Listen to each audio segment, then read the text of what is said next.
shocking truth about why no one defended you, why always you, the perpetual sacrifice if no one protected you growing up. It was not because no one noticed.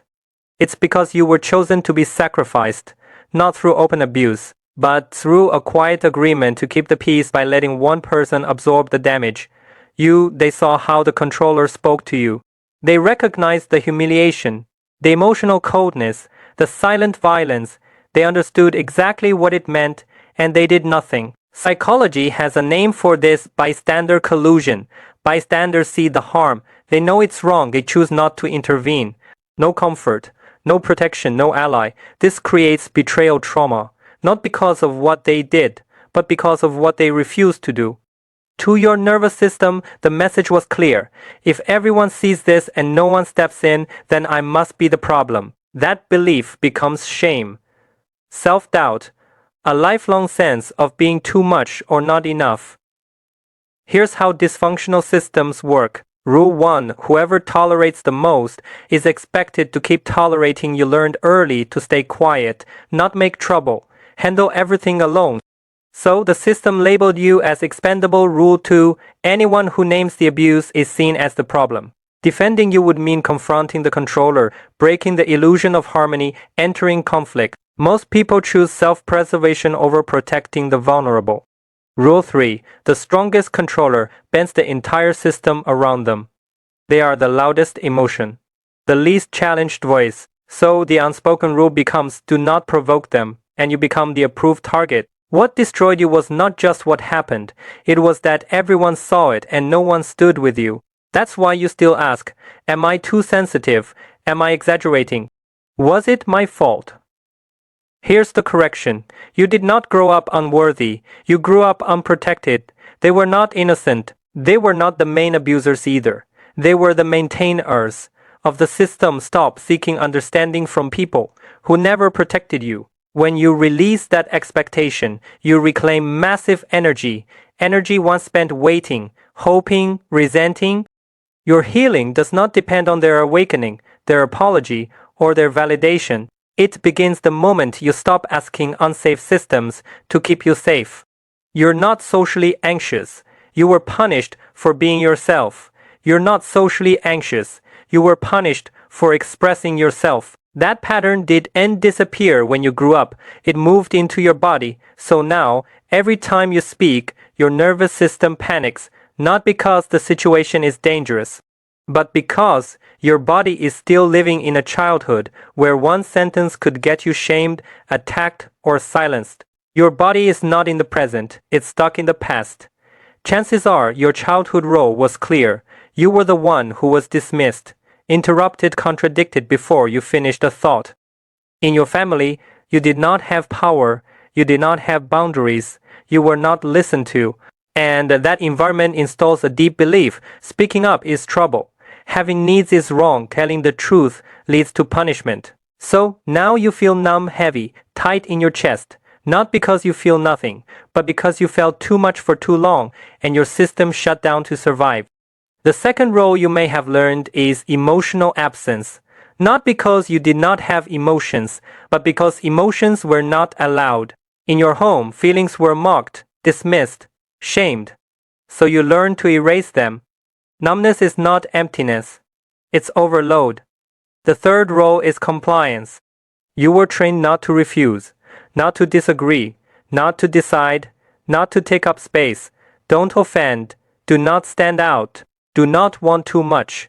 That is the root of your social fear. You do not trust that anyone will listen, because no one ever did. You do not express needs, because they were never permitted. So your mind learned this rule: do not say what you really think. It's useless. It's dangerous. That's why intimacy feels unsafe. Second truth: you're afraid of conflict and afraid to say no because you tried once, and what you got back was blame, threat, rejection. So your nervous system learned refusal equals danger, selfhood equals punishment. That's why as an adult you shrink, you avoid attention, you fear being seen, you fear making others uncomfortable. And here's the most important thing. Your social difficulty is not a personality flaw, it's trauma repeating itself. You're not broken, you were conditioned. Years of verbal invalidation lowered your sense of worth until silence felt safer than truth. The work now is not blaming your family. It's naming reality. Seeing clearly how those wounds shaped you is the first step of waking up, not to hate the past, but to stop letting it run your life. This is not who you are, this is what you survived. Boundaries are not what you tell others, they're what you do. Most people misunderstand boundaries. They think a boundary sounds like this. You can't talk to me like that. You should entreat me this way. Please don't do that. Notice something, every sentence starts with you, which means, deep down, you're still asking for permission. You're still hoping they'll be reasonable. They'll understand. They'll choose to respect you. And when they don't, you freeze. Because the door was never locked. It was only half closed. A real boundary does not demand change from the other person. A real boundary sounds like this. When you speak to me like that, I end the conversation. When this tone continues, I leave. When this behavior happens, I exit the relationship. No explanation, no debate, no defense, because boundaries are not about controlling others. They are about what I do next. Here's the hard truth. If your boundary depends on the other person behaving better, it will fail. Because the moment you ask someone to stop crossing a line, you've already handed them the power. Many of you have a familiar pattern. You explain, you justify, you try to make them understand your feelings. You wait for empathy. But later in life, you meet people who are dominant, emotionally avoidant, overloaded, and uninterested in responsibility. And your body collapses.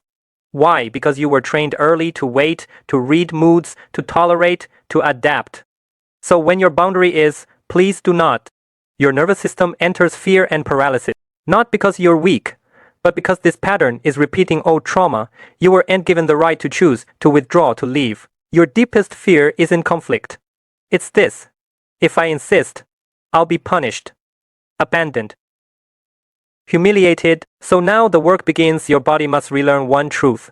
I am allowed to stop. I am allowed to leave. I am allowed to not cooperate. Strong people do not respect explanations. They respect consequences. Without boundaries, the loop looks like this. They cross the line. You feel pain, you explain, they respect you less. So you need boundaries on 3 levels. First, physical exit when you're stared down, judged. Spoken to from above. Stand up, turn away. B, move your body. Say internally, I am not in this courtroom. You're not escaping. You're removing your energy. Second, psychological boundary. When they judge or diminish you, an explanation only crushes you. You can nod and say, I hear you. But inside, you know, this is their projection. Not the truth, no defense, no proof, no clarification. Third, time boundary. When your chest tightens, when you're exhausted, when the conversation has no exchange value, end it, I need to go, I'll talk later, and then actually leave. Hang up. Walk away, that is action. Boundaries mean you decide when you participate and when you exit, not to control others, but so you stop handing yourself over. That's what real power feels like. Constant correcting equals silent sabotage. Ever had someone weaponize help to grind you down? Not with shouts or fists, with endless, icy corrections wrapped in fake concern. Make no mistake, this is not kindness. It's slow-burning cruelty, a poison needle, pricking your self-worth, until you bleed out confidence, they call it. For your own good as they chip away at you. That kid told to fix their curiosity, their chaos, their joy. They're not teaching discipline. They're snuffing out their fire. That partner nitpicking how you speak, how you live, how you breathe. They're not guiding you, they're breaking your trust in yourself. Psychologists call it death by 1,000 cuts, but let's name it for what it is, emotional assault. Every "you're doing it wrong" is a whisper of "you're not good enough." Every "let me fix you" is a demand to erase who you are. And here's the dark truth they hide. They do not care about making you better. They crave power over you. They feed on your self-doubt, your hesitation, your fear of failure, because it makes them feel superior. Their corrections are a disguise for their own malice. They want you small, compliant, easy to control. They're not anxious. They're cruel. They do not fear imperfection. They fear your strength. So they hammer you with criticism, not to build you up, but to tear you down, to turn you into a shadow of yourself, too scared to act, too broken to resist. It's sabotage, a silent war waged with fake concern and toxic advice. If someone's corrections leave you feeling hollow, terrified, or unworthy, they're not helping you, they're destroying you, and they know exactly what they're doing. Their corrections are a weapon. Do not let them drive it into your soul. Fight back by being unapologetic ally. irreversibly you. They hate that most of all. People often ask, what's the meaning of studying? What's the meaning of life? Here's the truth, most people won't tell you. You're not asking about meaning. You're asking because you're exhausted. Think about it. When you fall in love, you do not ask, what's the meaning of love? When you're gaming at 2 a.m., you don't ask, what's the meaning of this game? When you're sleeping well, you do not ask, what's the meaning of sleep? You only ask about meaning when something starts to hurt, when effort exceeds reward, when sacrifice exceeds joy, when your brain is quietly screaming, this is no longer worth it. That's when meaning shows up, not as wisdom, but as a coping mechanism. You want meaning because you need a reason to keep leading. Let me make this simple. If you worked 12 hours a day and made $20,000 a month, you would not question the meaning of work. If you worked 12 hours a day and made $300 a month, you'd suddenly become a philosopher. Same work, different payoff. So, the problem is not life, not learning, not love. The problem is a broken cost-benefit structure. You do not need a new philosophy. You need a structural adjustment. Cut what drains you and gives nothing back. Delete low-value effort. Compress time, increase control. Create faster feedback. Yes, your performance might dip at first. Every system gets worse before it gets better when it's being fixed. And one last truth most people fear. The moment you ask, what is the meaning of this relationship? What is the meaning of this job? What is the meaning of this life? You're not curious. You're tired. You're resentful. And deep down, you're already halfway out. Meaning does not come first. Energy does. Fix the structure. The meaning will follow. Have you ever been misunderstood? Then beg to explain yourself till you're hoarse. Let me drop a brutal truth that'll hit you like a ton of bricks. 90% of misunderstandings are not accidents, they're choices. Most people do not really misunderstand you. They're just too self-absorbed to see the real you, or worse, they see it, but choose to twist it. Think about your workplace, your relationships, the colleague who misinterprets your idea to make you look bad, the friend who distorts your words because they already dislike you. Here's the secret no one tells you. People who truly get you will never misjudge you. People who stay neutral. They do not care enough to guess your motives. They just observe. The only ones who misunderstand you are those with preconceived hatred or bias, and their misunderstanding is not a mistake. It's a deliberate move to fit you into their negative narrative. They want you to be the bad guy, so they make you the bad guy regardless of the facts. This is the cruel reality of human nature. In society, at work, in every relationship, truth means nothing to prejudice. Logic loses to emotion. So stop panicking when you're misunderstood. Stop wasting energy defending yourself to the wrong people. For the ones who are neutral or on your side, explain once. That's all it takes. They'll get it. For the ones who hate you, who've already judged you, who want you to fail, say nothing. Your explanation will only be used against you. Their misunderstanding exposes them, not you. The more they twist the truth, the clearer you see their true colors. Remember this. People who deserve your explanation do not need it. People who need your explanation do not deserve it. Helping can be selfish. Fake kindness is dangerous. Let's stop pretending. Some of the worst harm in society is not done by evil people. It's done by nice people who never think. Modern kindness has 3 ugly faces. First, ego kindness, self-serving kindness. People help to feel good about themselves. They do not care if it actually helps.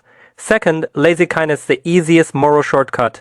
No thinking, no context, no responsibility. Third, moral pressure, it's for your own good. The most common excuse for control. Here's the truth. Kindness without wisdom turns into cruelty. Real kindness understands reality. A doctor diagnoses before prescribing. A farmer does not pull crops to make them grow. But fake kindness forces growth and calls the damage you love. Real kindness respects boundaries. Not everyone is ready to change. Not everything should be fixed. And real kindness requires courage. The courage to not be liked. The courage to say no. The courage to let people face consequences. So before you help, ask yourself, is this helping them or calming my ego? Do I know the full truth? Or just the surface? Am I respecting their choice? Because kindness without intelligence is not virtue. It's harm, with a clean conscience. Never bring them into your home. Listen carefully. This can save your life. Your home is not a place to impress people. It's not for showing status. It's not for proving loyalty. Your home is your wife and children's safe zone. Every person you bring inside learns something about you, your money, your routines, your weaknesses. That's not friendship. That's exposure. Never overestimate human nature. Greed doesn't have a bottom. Even husbands and wives destroy each other when money is involved. Do not romanticize brothers or best friends. The most dangerous people are not strangers. They're the ones who know your life, your schedule, and who you love most. That's how damage becomes precise. People who are desperate do not think morally, they think strategically, jealousy, debt, resentment. That's when disasters happen. Adulthood is not about making more friends. It's about letting fewer people know your life. Guard your home, guard your privacy, because once the wrong person walks in, you cannot undo it. Nobody warns you about this. Growing up does not make life easier, it just makes the lies quieter. Here's the truth. No one tells you most people are not rooting for you. They're watching, comparing, waiting for you to fail, waiting for you to slip, waiting so they can feel better about their own life. That's why success gets lonely. That's why peace requires distance. And that's why oversharing ruins people. Not everyone who smiles at you wants you to win. Not everyone who listens cares. And not everyone close is safe. Adulthood is realizing this. You don't need more friends. You need fewer people who know your life, protect your peace, or life will teach you brutally. The number one sign someone cannot be trusted. People who trash their own family in public are telling you exactly who they are. Believe them. That's not honesty. That's not humor. That's not just venting. That's a person selling their private life for public approval. Your partner, your children, your home.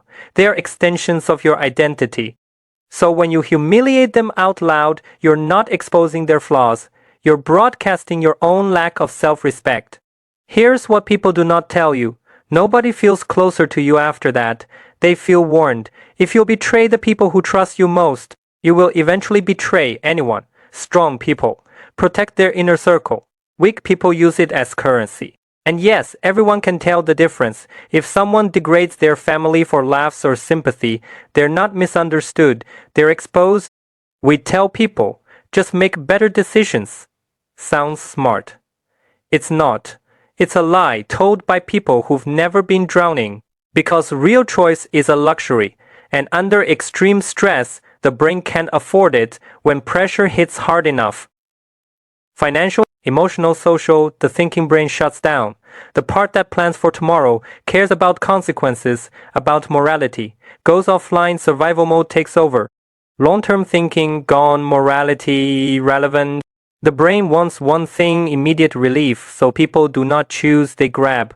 Whatever stops the free fall. A toxic relationship, a destructive habit. Anything that feels like control. From the outside, it looks weak, so we judge it. We call it a bad decision. But it's not a decision. It's biology. Strip away safety, and we all run the same ancient software. So before you ask, what's wrong with them? Ask this instead. What happened to them? Because behavior is not character. Behavior is context. Stop trying to control your emotions. Most people get wrong about emotions. They try to eliminate the emotion. Do not be nervous. Stay calm. Control yourself. Hold it in. That sounds mature. But psychologically, it backfires. Because the more you stare at an emotion, the bigger it becomes. This is why so much advice is harmful. Take deep breaths. Relax. Do not feel anxious. That's not emotional intelligence. That's emotional suppression. Both Western psychology and Eastern philosophy point to the same truth. You do not fight emotions. You carry them into action. A nervous version of you is not broken. It's complete. You do not wait to be calm to speak. You speak while nervous. You do not fix your emotions to fix your parenting. You fix reality, and emotions follow. Here's the shift that changes everything. Stop trying to solve emotions. Solve practical problems. Before a speech, Don't ask, how do I stop being nervous? Fix the first sentence, stand straight. Say it clearly, action regulates emotion. Not the other way around, with children, it's the same. If your presence consistently helps your child, solves real problems, creates progress, reduces friction, resistance drops. Conflict softens, your emotions become calmer naturally. Emotions are responses to the external world. Change the world you're acting in, and your emotional state changes with it. Staring at yourself creates anxiety. Acting in reality creates stability. And here's the final truth. Your emotions do not disappear. They transform. One day you realize your nervousness, your frustration, your intensity. They did not vanish. They became your allies. Emotions are not your enemies. They're signals. Carry them, move with them, and let action do what control never could. Emotional intelligence is not what you think. Some of the highest emotional intelligence does not look friendly. Capricorn, Virgo, Taurus. These personalities are often labeled as cold, blunt, stubborn, even unpleasant, sharp tongues. Few words, no people-pleasing, so everyone assumes their EQ is low. That assumption is wrong. Their emotional intelligence just does not perform for approval. Here's the misunderstanding. Most people think emotional intelligence means being smooth, warm, agreeable. That's not EQ, that's social cosmetics. Real emotional intelligence is highly goal-oriented. It's the ability to understand human nature and use that understanding to move reality, not to make everyone comfortable, but to get results. That's why these personalities confuse people.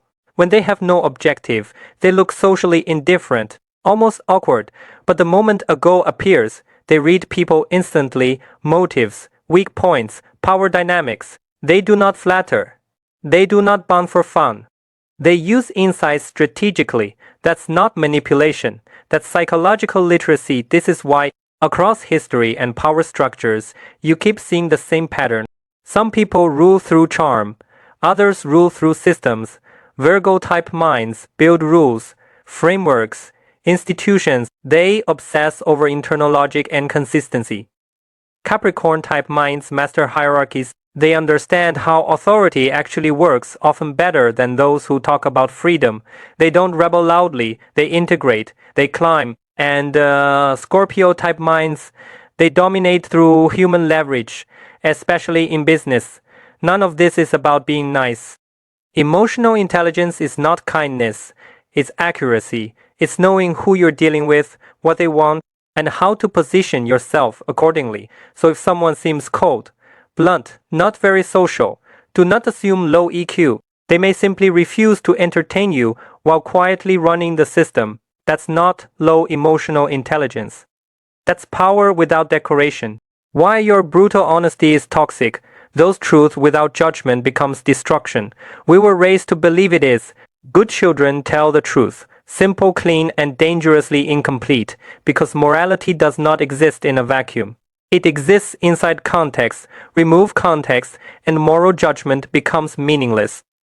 Let me show you why. Imagine a war. You're captured by the enemy, they torture you and ask, where are your people hiding? If you tell the truth, people die. If you lie, they live. So tell me, is honesty still virtue? Or is it just moral laziness, lying? In that moment, isn't evil. It's discernment. This is what moral education often gets wrong. It teaches rules without environment, obedience without consequence, principles without reality. That's not ethics. That's fantasy. As average person, some lie to authority, not to manipulate, but to protect themselves, because telling the truth would have harmed their lives. It would have brought surveillance, pressure, control. That was my judgment, and it was rational. Psychology calls this contextual morality. No behavior is inherently good or bad. The environment decides if you were the only person on earth. Nudity would not be immoral. Traffic lights would not make sense. Rules would not exist. Rules exist because other people exist. Morality is not about purity. It's about coexistence, honesty, discipline, obedience. These are social tools, not sacred laws. And when a tool starts destroying the individual, blind obedience stops being virtue and becomes submission. Doing the right thing in the wrong environment can ruin your life. Maturity is not about never lying. It's about knowing when truth helps and when it harms. There is no eternal moral standard, only judgment, responsibility, and context. That's not moral weakness, that's psychological adulthood. Most people do not secretly hope you'll outgrow them, especially the ones closest to you. I used to believe closeness meant loyalty, that if someone knew all your secrets, walked through your worst moments with you, they would automatically celebrate your growth. I was wrong. Some relationships are not built on love, they're built on emotional synchronization. When two people stay at the same level, they exchange comfort, complaints, validation. It feels deep, it feels intimate, but the moment one person grows faster, the balance breaks. Here's the truth people avoid saying. An emotional partner is someone who helps regulate your feelings. That works only when both people are emotionally dependent. When one becomes independent, the relationship stops giving value to the other, and discomfort replaces affection. I noticed something interesting. Men rarely define friendship through constant emotional sharing. We're trained, right or wrong, to digest emotions alone. That's why emotional growth often feels lonely, not because growth isolates you, but because it exposes who needed you to stay the same. When you're young, you need someone to walk with you everywhere. Some people need a companion even to go to the restroom, and this is especially common among women. But maturity is realizing you can walk alone without hating those who cannot. So, if people feel distant when you improve, do not rush to feel guilty. Not everyone is meant to grow with you. Some were only meant to grow beside you for a while. Holding grudges, two signs always stand out: Scorpio and Capricorn. Not because their anger is loud, but because their anger is final. Why Scorpio and Capricorn do not cool down? Here's the key difference most people miss. Some people get angry emotionally, others get angry morally. Scorpio's anger is emotional judgment. When a Scorpio is hurt, they do not just think you upset me. They think you revealed who you really are. Betrayal to a Scorpio is not a mistake, it's a character verdict. And once that verdict is made, the door doesn't slam shut. It locks. Capricorn is even colder. When a Capricorn gets angry, they're not exploding, they're silent, because Capricorn does not run on emotion. Capricorn runs on right and wrong. Before they get angry, they observe, they stay quiet, they collect data, they analyze, and that silence, that's the dangerous part, because when a Capricorn finally gets angry, it means they've already concluded, this is your fault, and I'm certain. At that point, the anger does not fade, because it's no longer anger. It's a verdict. And verdicts do not disappear until the cause is resolved. Why fire signs calm down so fast? Now compare that to fire signs. Fire signs get angry fast, and they cool down just as fast. Why? Because their anger does not need a reason. They're not making judgments. Show them gossip. Bring up drama. Mention something exciting. 5 minutes later, wait. What were we fighting about? Gone. Fire burns fast, and then it's out. Earth signs, the silent danger, earth signs, especially Capricorn, are different. They do not get angry easily. In fact, when something feels wrong, their first instinct is not to blame you. They blame themselves. Am I too sensitive? Did I misunderstand? Maybe I'm the problem. So they endure, they tolerate, they swallow it. And this is where people make a fatal mistake. They think, oh, they did not react, so it must be fine. No, it's not fine. They're just still figuring it out. The moment everything changes. Here's what happens next. Once an earth sign, especially Capricorn, finally realizes, this was not my fault, something flips, the quiet person disappears, and what replaces them is terrifying. They do not scream, they do not insult, they dismantle you, sentence by sentence, logic by logic, fact by fact. They corner you morally, they trap you with your own words, until you have nothing left to say. That's not anger, that's execution. Why some people hold grudges forever. Why some people never cool off after you hurt them.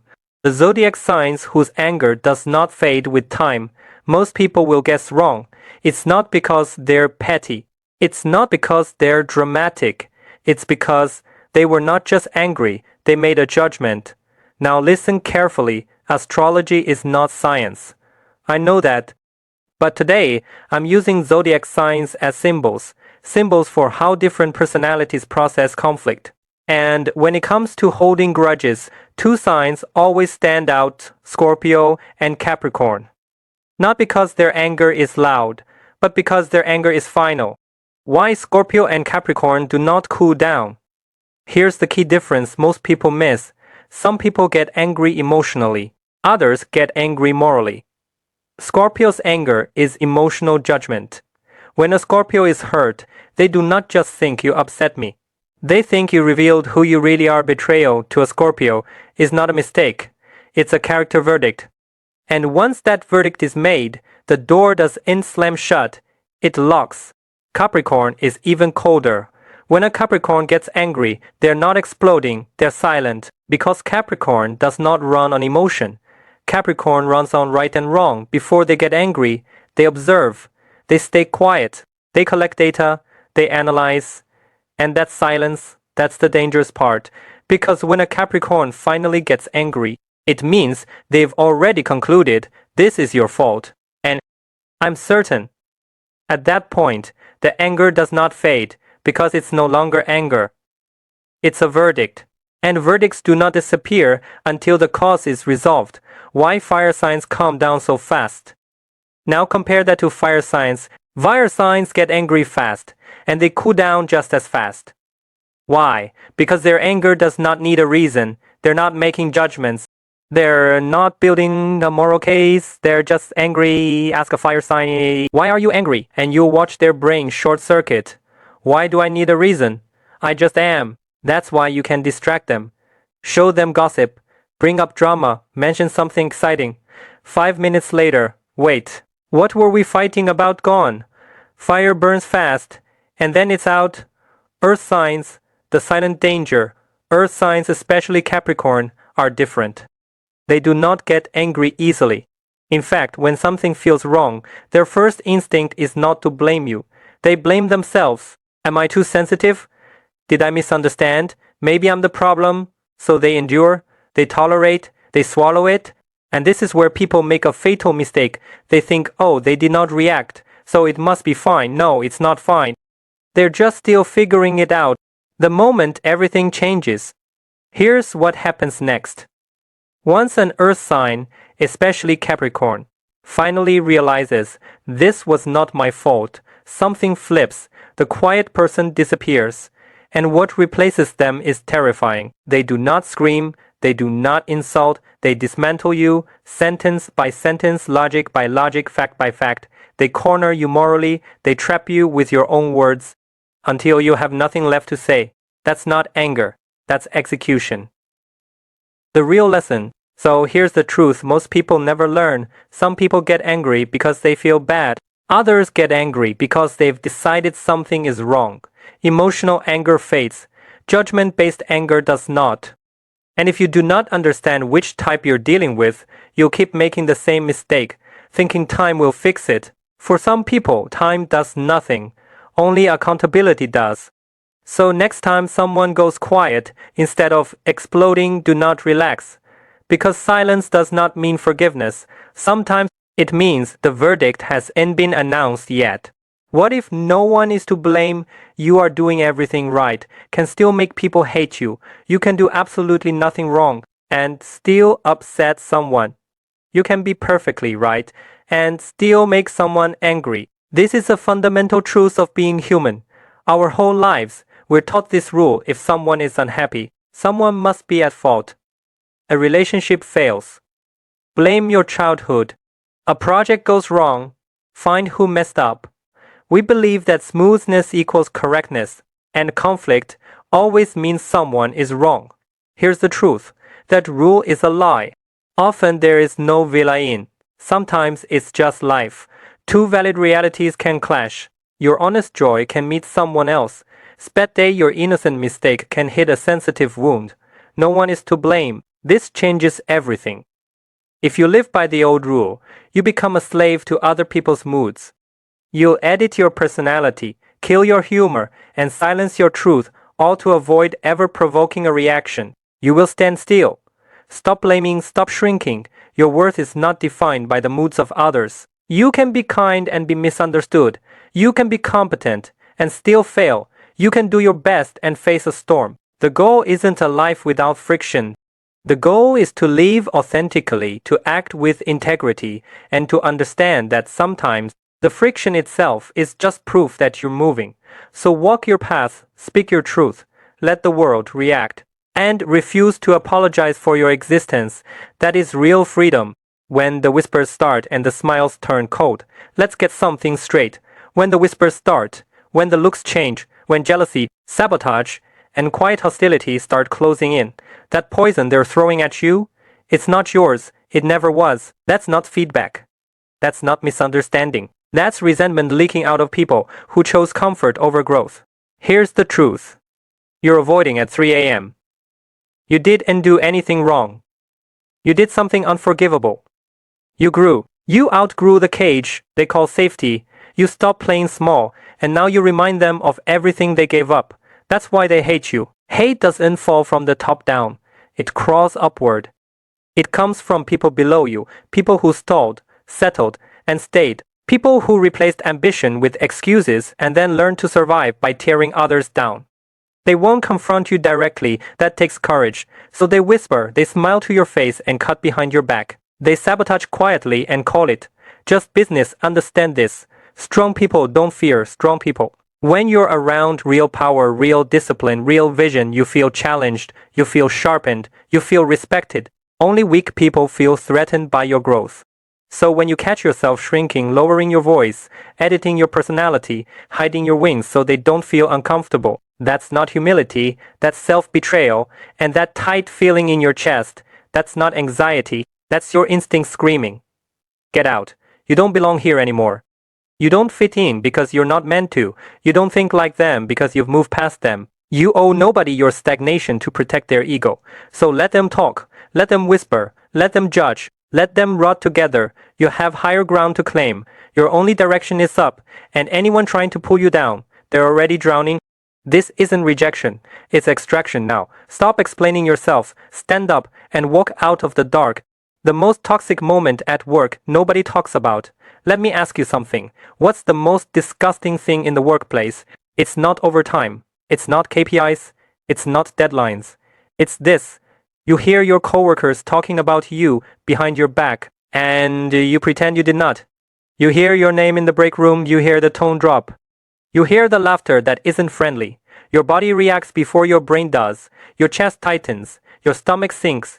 What do most people do? They walk away. They stay quiet. They swallow it. They tell themselves, stay professional. Don't make it awkward. Just let it go. So they vent later to a friend, to their partner. Then the next day, they smile politely at the same people, but at night, their mind turns vicious, replaying every word, questioning their worth. Arguing with ghosts, that's the real violence. Not the gossip, the self-betrayal. Here's the dark truth. When you stay silent, you don't take the high road, you take the poison home. I saw someone refuse to do that. A new colleague joined our office, young, calm, different. And like clockwork, a few people started gossiping.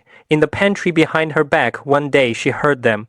And here's where the story breaks expectations. She didn't run. She didn't cry. She didn't explode. She picked up her coffee, walked straight toward them, smiling, not a nervous smile, a controlled one, and she said, loud enough for the whole room to hear, "Hey, were you just talking about me? If you have a problem with my work, you can ask me directly." Silence. Not awkward silence. Fear. They froze. Suddenly busy. No, you misunderstood. And she calmly finished it, maybe. But next time, feel free to talk to me face to face. Talking behind someone's back creates misunderstandings. Then she walked away. No insults. No drama. No emotional leakage. Just exposure. That moment taught me something brutal. Most workplace bullies survive on one thing: your silence. They gossip because they expect you to absorb it. They expect you to suffer quietly. They expect you to internalize what they should be ashamed of. She refused. She handed the discomfort back clean, calm, undeniable. She let them feel small. Here's the dark psychology lesson. Workplaces aren't toxic because of gossip. They're toxic because good people carry what should be confronted. Silence doesn't make you mature. It makes you convenient. Power isn't loud, it isn't aggressive, it's the ability to stand there calm, direct, unafraid, and make others choke on what they created. Let them feel the awkwardness. Let them feel exposed. Do not internalize other people's weakness. That's not cruelty, that's survival. And sometimes, the bravest thing you can do at work is refuse to bleed quietly so others can feel comfortable. Why good people get stuck? This video is your permission slip to walk away. Listen to me carefully. Not everyone who speaks to you deserves access to you. They're not building a home in your world. They're kicking the walls and leaving graffiti on your soul, and you're letting them. Every time you replay their crap, every time you let their voice become your inner critic, you are paying them with your life, your time, your one precious shot. Let's be brutally honest. Most people don't talk to you. They vomit on you. They're not sharing truth. They're offloading trash. And if you stand there and take it, congratulations. You've just appointed yourself their human dumpster. Ask yourself this, and I want you to get angry. Why are you helping them bully you? Why are you holding the door open for your own humiliation? That is not kindness. That's self-sabotage. Here's the raw, unfiltered truth. They're scared of. Your assertiveness is not rudeness. It's your oxygen. If someone's words make you feel small, make you flinch, make your gut twist, that's your sovereignty being invaded, and you have not just the right, but the duty to fight back right there. On the spot, don't be so sensitive. That's the battle cry of emotional cowards. That's them trying to handcuff you with your own empathy. Listen. Emotion does not dissolve. It gets bottled, pressurized. And it will explode. Not with clarity, but with chaos. You are not a community punching bag. You are not an emotional landfill. They're invasive jokes. They're critical observations. They're draining drama. That's their sickness, their lack, their void. And they see your light and think, perfect, I'll pour my darkness there. This is why the good ones get stuck. Not from lack of strength, from an overdose of tolerance. You're so afraid of being mean that you let vampires feast on your warmth. I'm here to tell you, stop feeding the parasites. Your time is the non-refundable currency of your destiny. Your energy is the rocket fuel for your dreams. Why are you dumping it into the black holes of people who would celebrate your failure and resent your success? Youth fades, moments pass. And later is a liar's promise. Protect your sanctuary. Guard your mind like it's the last clean water on earth. Guard your body like it's the temple it is. Guard your spirit like everything depends on it, because it does. Anyone who dims your light to make their own shadow feel bigger is not a person, they're an anchor. And you were not designed to drown. Cut the rope. Your revolution starts not with a shout, but with a silent, decisive deletion. It starts the day you stop collecting their garbage and start fortifying your borders. The world is full of people who settle for noise. You were born to thrive in your own truth, so thrive. The dark truth about people who never get angry. Have you ever met someone who never gets angry? The person who's always fine, always agreeable. The good one in every room. At first, it feels like peace, like safety. You think someone's stable, but then you start to feel a chill. Their calm begins to feel like a wall. Their patience starts to feel like indifference. Here is the haunting truth. The calmest person in the room might be the one screaming the loudest inside. This isn't emotional maturity. This is often the mask of the avoid ant. And beneath that mask is an inner child who learned long ago that to need is to be heard, to feel is to be unsafe. They don't fight, they freeze, they don't shout, they withdraw, they don't blame you. They simply vanish, leaving you alone in the silence, feeling crazy for wanting connection. This is passive aggression. It's the weapon of a heart that has been locked away. Their silence isn't peace. It's a storm turned inward, now leaking out as coldness, neglect, and unspoken blame. The tragedy?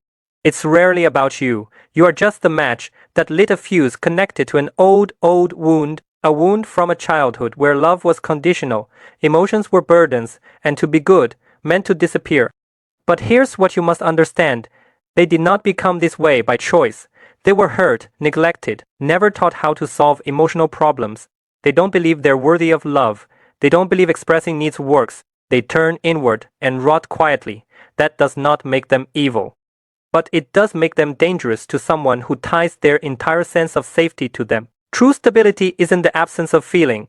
It's the courage to feel, to speak, and to stay present, even when it storms. Sometimes the quietest person in the room is carrying the loudest battle. See it, understand it, but don't lose yourself in it. Beware of this type of person at work, the workplace chameleon. How to spot them, how to beat them. Have you ever met someone at work who can switch from bully to best friend in the blink of an eye? One moment they're aggressive, arrogant, even openly hurting you. The next moment they smile, they apologize, they act friendly, humble, cooperative. Their face changes faster than a page turning. This is not emotional instability. This is intention. First, they want to confuse you. When you can't read someone, you hesitate. When you hesitate, you lose power. Second, and this is the real danger, they are testing your boundaries. They are watching. What do you care about? How easily do you get angry? What triggers your emotions? Where do you break? This is not about volume. It's not about arguments. It's a psychological game. And the one who wins is the one who escapes the other person's predictions first. If you want the upper hand, you must understand the game. But never become the player they are, because turning relationships into either you lose or I lose is a zero-sum game, and it destroys everything. The real purpose of interpersonal strategy is not domination. It's boundaries. You don't cross my line. I don't invade yours. That's balance. This method exists to defend yourself from people who actively harm you, not to manipulate others. Healthy relationships begin with sincerity, not hidden intent.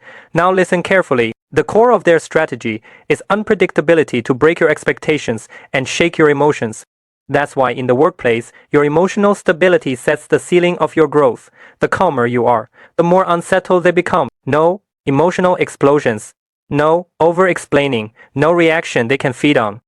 You respond with flexibility to absorb chaos. You respond with firmness to assert your ground, flexible at the beginning, firm in the middle, flexible at the end. And sometimes your strongest move is silence. A brief look, a slight smile, then you return to your work. In that moment, they panic. Because you've stepped outside the version of you they thought they controlled. The more stable you are, the more powerless they feel.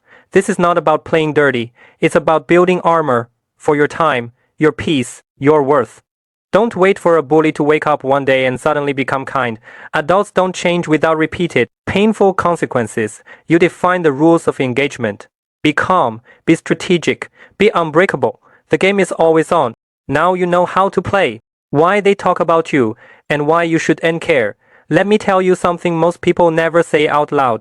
Do you know why people love talking about you? Why they criticize you with sarcasm? Why they gossip, judge, and act like your personal teacher? It's not because you're weak. It's because that's the only moment they feel important. Some people feel invisible in their own lives. They feel powerless, unfulfilled, small, so they borrow significance by tearing others down. Criticism is cheap. Judging others requires no courage, no effort, no growth. It gives the illusion of intelligence without the burden of responsibility. When they talk about you, they don't have to face themselves. They don't have to confront their failures. They don't have to change. They don't have to improve. That's why they do it. But here's the danger. The moment you let their standards define you, the moment you fear their opinions, they win. Because they walk away untouched. Why you carry the damage? Ask yourself, who are they really? What gives them the authority to direct your life? People who rush to label, you haven't even figured out the manual to their own lives. Handing your self-worth to outside noise is like giving strangers control over your future. I've seen families destroyed this way. Parents obsessed with what others think, turning that pressure inward, hurting the very people they're meant to protect. A family should stand united against the world, not tear itself apart because of idle talk. In the end, remember this, they talk, you live with the consequences. So, choose wisely whose voice you allow to matter. Let me tell you something you need to hear. As long as you are human, you will struggle. You will doubt yourself. You will feel small at times. That's normal. What is not normal is what happens when a certain kind of person enters your life. If you don't recognize them early, they won't attack you loudly. They will destroy you quietly. Here's the warning sign. When you're around this person, you start feeling unworthy without knowing why. No matter how much you do, it never feels like enough. Your achievements shrink. Your confidence fades. Your sense of self slowly disappears. They rarely insult you outright. Instead, they speak in exaggeration, sarcasm, and concern that sound reasonable, even caring. But every word carries one message: you are not enough, and the most dangerous part, you start believing it. You feel guilty for resting, guilty for setting boundaries, guilty for simply existing as yourself. That is not humility, that is manipulation. Manipulation doesn't shout, it whispers. It rewires your mind until self-doubt feels like your own voice. Let me be absolutely clear. If you live independently, if you earn your own living, if you don't take their money, if you don't harm anyone, then you are already doing well. Your income does not define your worth. Your job title does not measure your value. Standing on your own feet is not failure, it is dignity. Anyone who uses words to provoke you, belittle you, or slowly drain your confidence, it does not matter who they are, family, partner, colleague, they must leave your life, because these people don't challenge you to grow. They pull you downward until you can no longer see your own light. I have seen this over and over again. Capable people, talented people, people with real achievements, not defeated by life, but drained by someone standing right beside them. So hear this carefully: self-doubt is not always your flaw. Sometimes it's a warning, a signal that someone is crossing your boundaries and feeding on your kindness. You are not weak. You are not broken. You are simply too gentle in a world that preys on the gentle. So from today on, be firm, protect your energy, choose yourself, love yourself without apology. You are independent, and that alone already makes you powerful. Care or control? The fine line that defines every relationship. There is a single, fragile line that runs through every bond you have. On one side, care; on the other, control. And the difference between them has nothing to do with intention, and everything to do with need. The same ACTA question, an insistence, a warning, can be two utterly different things. If it lands where there's a need, it's care. If it lands where there's none, it becomes control. Your parents' daily calls are a lifeline when you're lonely, and a cage when you've found your freedom. Your partner's advice is guidance when you ask, and suffocation when you don't. The boundary isn't in the action, it's in the receiving heart. We've all felt it, that flicker of irritation, when love feels like a leash, that guilt when you push away what's offered as good for you. You know, it's meant to be care, so why does it feel like a demand? The trap is this: we often love others through the lens of our own fears, our own loneliness, our own unhealed parts. We see what we think they need, not what they are quietly asking for. True care begins not with speaking, but with silent, humble listening. It asks, is this your wound, or mine, your need, or my anxiety? To love well is to master a delicate dance, the step forward with presence, and the step back with space. It is offering water when you see thirst, and having the courage to hold an empty cup when you don't. It is understanding that the ultimate act of care is sometimes to not act, to witness, to trust, to let the other person own their own need. Care meets a need, control creates one. Know the difference. True care requires restraint. It requires listening before acting, understanding before interfering, knowing when to step forward, and having the courage to step back. Sometimes, the most powerful form of love is not holding tighter, but loosening your grip, because healthy relationships are not built on constant presence. They're built on respect for space, and that, more than anything, is the difference between care and control. Mixed signals are a warning, not confusion. Let me say this clearly. Hot and cold is not. Sometimes warm. Hot and cold is cold. Sometimes good, sometimes bad. That's not complicated. That's dangerous. When someone treats you well one day and badly the next, don't waste your energy analyzing their motives. Don't ask why. Just remember the bad. Because here's the truth most people learn too late: the bad is always real. The good is not always real. Ask yourself this: why would someone be good to you one moment, then cruel or dismissive the next? Because if they were bad to you all the time, you wouldn't be stupid. You would walk away. So what do manipulators do? They hurt you.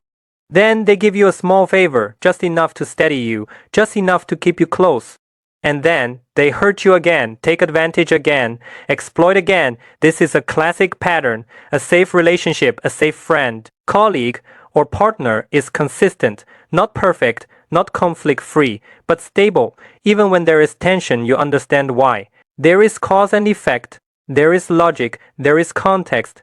But when someone's kindness and cruelty are sudden, random, and leave you constantly confused, no explanation, no clarity, just emotional whiplash, that's not depth, that's not complexity, that's a red flag.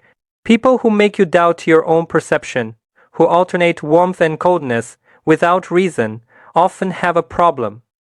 And if you stay, you will eventually pay the price. So remember this: consistency is safety, confusion is danger. Don't cling to the good moments. Measure people by their worst behavior, because that's the part that will come back again and again. How to distinguish genuine praise from flattery and malice. Now, I am going to decode compliments for you. Are they uplifting or undermining? We all love to be praised. But what if the loudest applause is the most dangerous? How do you tell the difference between someone who believes in you and someone who's setting you up for a fall? Here is the uncompromising filter. Genuine appreciation is an investment. Everything else is just noise. If your boss truly values you, authority and resources follow. If someone genuinely admires your vision, their support moves from conversation to commitment time, opportunity capital. Real belief has a cost. It puts skin in the game. Empty praise is free. That's why it's spent so freely. So, you meet three types of people. The investor's praise is a down payment. They say great idea. Then ask, how can I help? What do you need? The polite observer's praise is social currency, a well done. That costs them nothing and means no harm. It's just air. But beware of the praise killer. Their flattery is a trap. They don't want to help you build. They want to lift you onto a fragile pedestal of your own ego, widening the audience for your eventual stumble. Their goal is your dependency, not your success. The test is simple.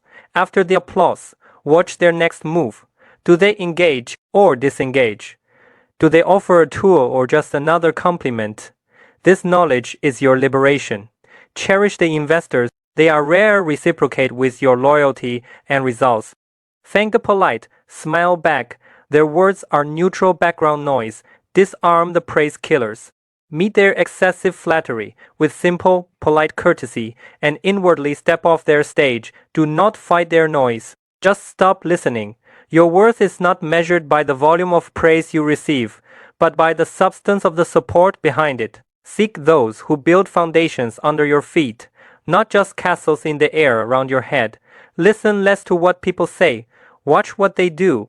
People willing to offer you real benefits, they are rare. They are your true supporters. Treat them with sincerity and loyalty. Those who are merely polite, be polite back, and those who shower you with praise but never back it. UPS, stay calm, stay clear, and stay awake, because in this world, praise without cost is often the most dangerous kind of malice.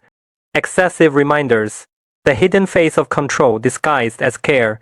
Have you ever met someone who keeps reminding others again and again, saying things like, "Don't forget, hurry up," or "Do it this way"? On the surface, it sounds like care. It looks like concern, but underneath that cloak of love often hides something else, a deep desire to control.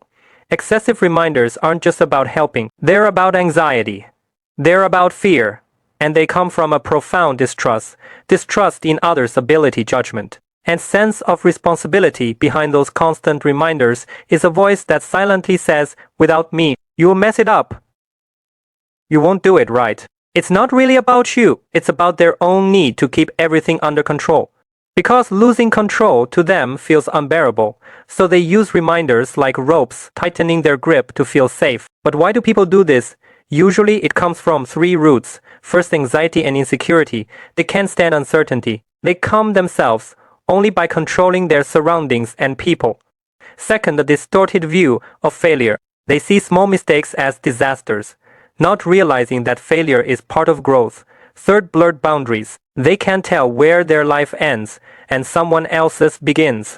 So they step into other people's lessons that were never theirs to learn, and the consequences, they're serious. The more you remind it, the less you think. Your brain stops planning, stops correcting, stops growing. You start waiting for orders, waiting for cues, waiting for someone to tell you what to do. It kills initiative. It kills independence. Some people rebel fighting every bit of control. Others surrender, completely becoming dependent, passive, even helpless. Over time, constant reminders whisper one message. You can't do it without me. And that whisper eats away at your confidence, your self-esteem, your sense of worth. Excessive reminders look like love, but often hurt like control. Real love is built on trust. Real respect knows when to stay silent, and real care means truly believing that others are capable, that they will grow, that they will find their own way, because sometimes letting go is the most loving thing you can do. What should you do when a boss publicly shames you? Have you ever been there? That moment when the room goes silent, and all eyes are on you. The boss's voice, sharp and public, cuts right through you. Humiliation burns, anger boils inside. And two screaming questions take over your mind. Do I fight back, or do I just disappear? Let's be real. That moment defines more than your day. It can define your career, your self-respect. So what's the move? Let's talk about your 3 real raw options. Option 1, the fire. You meet the heat with heat. You stand up and say, that's not fair, I don't deserve this. Or maybe you go for the kill with cold sarcasm. Wow. I guess leadership really is contagious around here. It's explosive. It's satisfying for 3 seconds. Then comes the fallout. You burn the bridge. You become the problem. This is a scorched earth strategy. It's for when you're already halfway out the door with nothing left to lose. It's self-destruction dressed up as power. Option 2. The fog. You vanish internally. The words hit you, and you phase out. You're thinking about dinner, about the weekend, anywhere, but here, you become a ghost in the room. It's safer. You avoid the immediate blast. But let's be clear. You're not safe, you're just invisible, and in the workplace, invisible people get overlooked for good projects, for promotions, for respect. You trade your dignity for a temporary shelter. Then, there's the third way. This isn't about winning the argument or hiding from it. It's about transforming the moment. Step 1. Own the space. While everyone's watching, you breathe. You straighten your posture. You meet their gaze, not with a challenge, but with unsettling calm. You say, you've raised a serious point. I take responsibility for my part in this. You disarm them. You're not a victim, you're an adult. Step 2, control the clock. Then you gently shift the battlefield. You add, because this is important, and this setting isn't conducive to a solution. I'd like to discuss the details and a fix privately with you right after this. You've just done something revolutionary. You've protected the discussion and given them a graceful exit. You've ended the public spectacle. Step 3. Redraw the lines. In that private meeting, you speak with clarity. I am committed to fixing this, and for me to perform at my best for the team. I believe feedback like that is most effective for me one-on-one. You have my word, I'll act on it. You've set a boundary with respect. You've turned the public shaming into a private pact for better performance. The workplace is not your emotional punching bag. It is not a cage where you check your dignity at the door. Silent suffering isn't strength. Blind rebellion isn't power. True strength is the courage to de-escalate the bomb and the wisdom to prevent it from ever being built again. It's refusing to let someone else's outburst dictate your value. You don't have to explode. You don't have to evaporate. You can anchor. You can transform. You can lead. Even from where you stand. The pet paradox. Why easier love is not real love. Why do some people seem to pour more tenderness into a pet than into the people in their lives? They'll say, if I can love an animal, imagine how much love I have. But here's the uncomfortable truth. You're not supposed to say aloud, loving a pet is easy. Loving a person is hard. And many choose the easy love, then mistake it for virtue. Let's define love, not the feeling, the action. Love is not a fuzzy feeling when you pet something soft. That's enjoyment. Real love is responsibility. It's a far-reaching lifelong burden. It's the parent studying child psychology at midnight. It's worrying about someone's future decades from now. It costs you not just money but your peace of mind, your ego, your very soul. It demands you grow, sacrifice and endure. Love is heavy. Human capacity for love is limited. We have a finite amount of emotional energy. So what happens? Loving a pet becomes the ultimate low-cost, high-reward transaction. For a little money and some cuddles, you buy the full identity of a loving person. You get the emotional payoff without the brutal cost. No challenging feedback, no complicated needs, no fear of them failing or outgrowing you. It's altruism on a discount, a self-serving shortcut to feel good about yourself. But this choice has a social cost. When we redirect our limited capacity for love away from people and entirely onto pets, we impoverish human connections.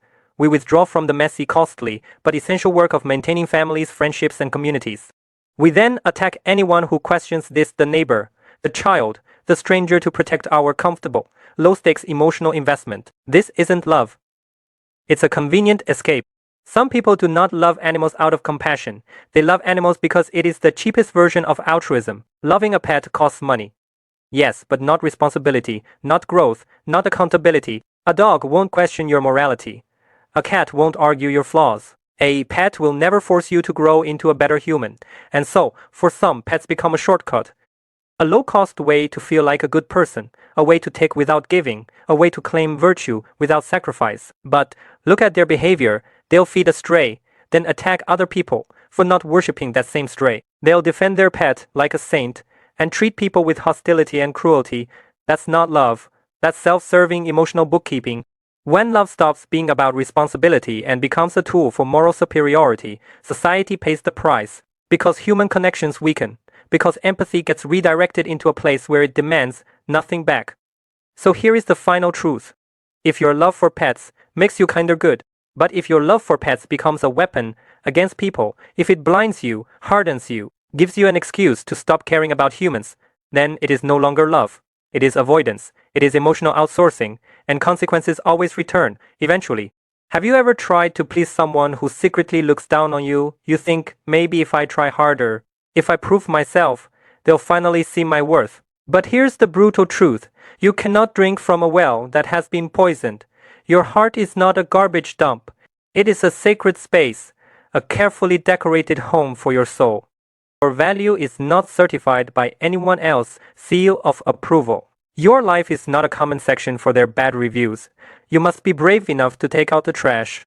Walk away from those who make you feel small. Distance yourself from the emotional vampires who drain you dry to fuel their own fragile sense of self. Your energy, your love, your precious time, these are sacred currencies. Spend them only on those who see you, who respect you, who celebrate your light. Stop fighting the dragon in its dungeon. Because if you stare too long into that darkness, you start to breathe its fire. You start to believe its lies instead. Walk into the sun. Seek the people who say you can, not you cannot. The ones who hand you fuel, not speed bumps. The ones whose very presence reminds you of your own strength. Psychology has a name for this: self-validation theory. When someone constantly tears you down, they're not describing you. They're exposing their need to step on others to feel taller. It's like owning a beautiful flower. Someone pinches the leaves every day and then calls it ugly. Even the flower begins to wonder, am I broken? Stay around people who look down on you long enough, and you'll start copying their poison, doubting your worth, and shrinking your dreams. Not because you're weak, but because negative energy is contagious. And the human heart was never built to be a garbage recycling station. Your relationships are mental mirrors. Be around people embarrassed by your ambition, and suddenly you'll apologize for wanting more. Be around people threatened by your growth, and they'll sabotage you before you even begin. Remember this: your value is not authenticated by someone else's approval stamp. Your emotions are not an outlet for somebody else's unresolved rage. Your life is not a prison for another person's ego. If you fight the dragon too long, you become the dragon. But I'll add to that: stay too long with someone who treats you like a monster, and you will forget that you were born with wings. So hear this: deeply rotten minds do not deserve access to your potential. Garbage hearts cannot hold something as pure as your hope. Your light was never meant to brighten someone who enjoys the darkness. Surround yourself with those who see your worth, who celebrate your growth, who speak to the future you're building, not the limitations they fear. Protect your heart like it is a home, because it is, and not everyone deserves a key. Let me ask you something: when you're alone, in the quiet, how do you feel? For some, solitude is a sanctuary, a gentle space where the mind can breathe. If you find comfort there, in your own company, hold on to that. It's a quiet sign of a profound strength within you. It means your sense of self does not crumble when the world goes silent. You don't need a crowd to confirm your worth. But have you noticed? There are those who simply cannot bear to be alone. The moment they are by themselves, it's as if the lights go out. Why? Because solitude is a mirror, and in that silence, their own reflection becomes unbearable. Their insecurities, their unresolved voids, they can no longer project them onto others. These are often the people who thrive in cliques, in gossip, in constant noise. Their sense of power comes from comparison, from pulling others down to feel taller. Their inner dialogue is so harsh, so lacking that they must drown it out by lecturing, belittling, or using the people around them. They feed on external validation because internally they are starving. People who doubt themselves fear being alone. People who feel unworthy need a crowd to survive. They cling to groups, gossip circles, drama alliances not because they love people, but because they cannot face themselves. For small-minded thinkers, solitude is a threat. When they are alone, they are confronted with their emptiness. No audience to manipulate, no one to impress, no one to belittle, just to feel tall. These are the people who talk the loudest, laugh the fakest, and panic the quickest when the room goes quiet. Their sense of value lives outside themselves, and that is why they chase validation like oxygen. Here is the profound truth: high-energy individuals look inward. They turn solitude into solve for growth. Wise souls cherish their alone time not because they are antisocial, but because they have tasted the stark difference. They know that 1 hour of high-quality solitude nourishes the soul more than a lifetime of low-quality, draining company. They are not ignorant of social games. On the contrary, they see through them with painful clarity. They understand the rules, they just refuse to play a game that diminishes their spirit. They won't perform for your approval, because their own self-respect is the only audience that matters. So if you are someone who finds peace in your own presence, recognize that power. Your ability to be alone is not loneliness, it is sovereignty. It means you are complete, you are not running from yourself. You have built an inner world so rich that you are never truly alone. You carry your own light, and that light, it attracts others who carry their own. It repels those who would try to borrow it, or worse, try to blow it out. Your comfort in solitude is your superpower. Guard it, nurture it. It is the signature of a free and deeply aware soul. Your peace is your power. Have you ever tried to please someone who secretly looks down on you? You think, maybe if I try harder, if I prove myself, they'll finally see my worth. But here's the brutal truth. You cannot drink from a well that has been poisoned. Your heart is not a garbage dump.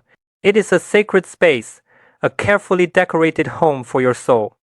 So why do you keep allowing people to throw their trash into it?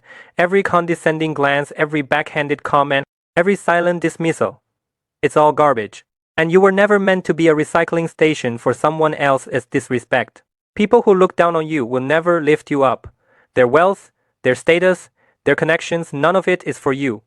In their eyes, you are not even fully human. You are a prop for their ego, a stepping stone for their superiority. They feed on your self-doubt, and every minute you spend with them. It's not just tiring, it's toxic. It's a slow erosion of your confidence, your energy, your very light. When you're constantly belittled, your brain starts to believe the reviews. Maybe I am not good enough. Maybe I don't deserve better. This is how they shackle you. They are terrified that if you rise, you'll see how small they truly are. I've seen it happen. The brilliant woman who gave up her dream because her partner sneered. You can't even get this right. The kind soul who kept bending backward for a friend, who only ever handed them criticism. They start to wear the ill-fitting shoes of inferiority until even their own walk through life becomes a painful, distorted shuffle. Your value is not certified by anyone else's seal of approval. Your life is not a comment section for their bad reviews. You must be brave enough to take out the trash. Walk away from those who make you feel small. Distance yourself from the emotional vampires who drain you dry to fuel their own fragile sense of self. Your energy, your love, your precious time, these are sacred currencies. Spend them only on those who see you, who respect you, who celebrate your light. Stop fighting the dragon in its dungeon.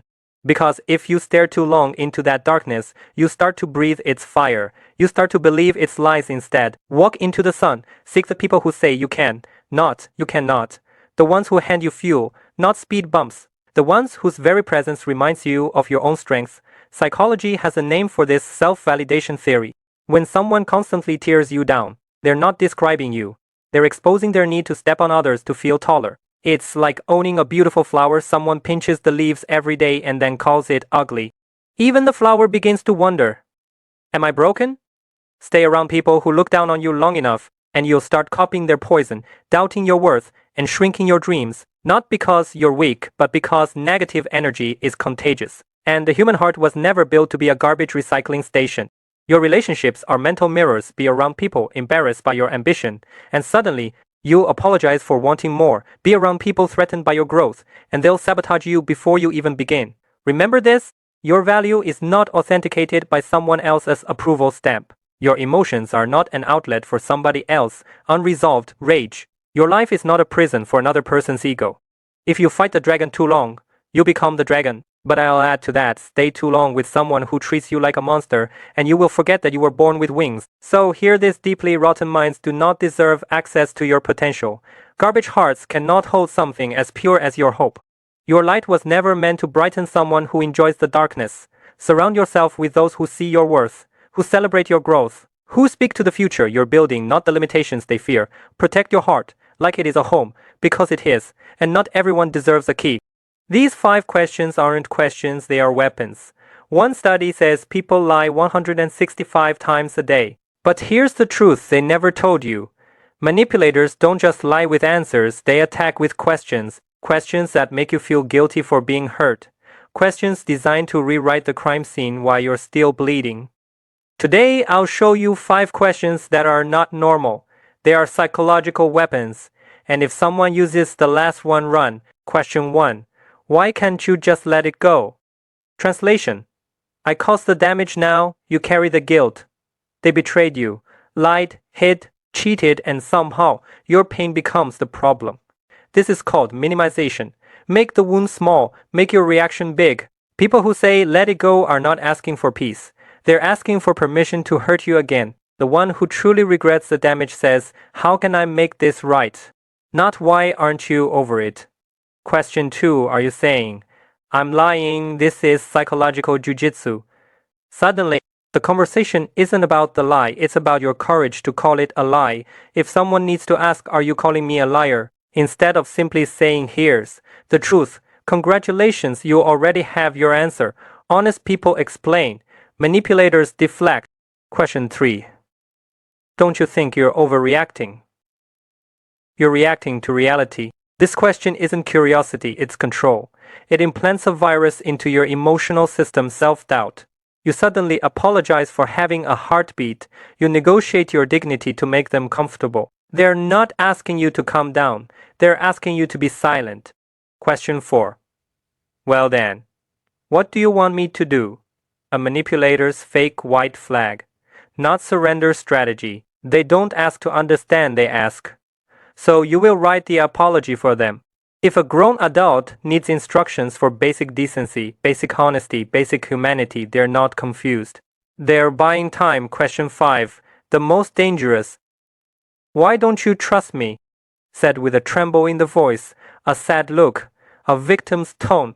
But listen carefully, this is emotional blackmail wearing innocence.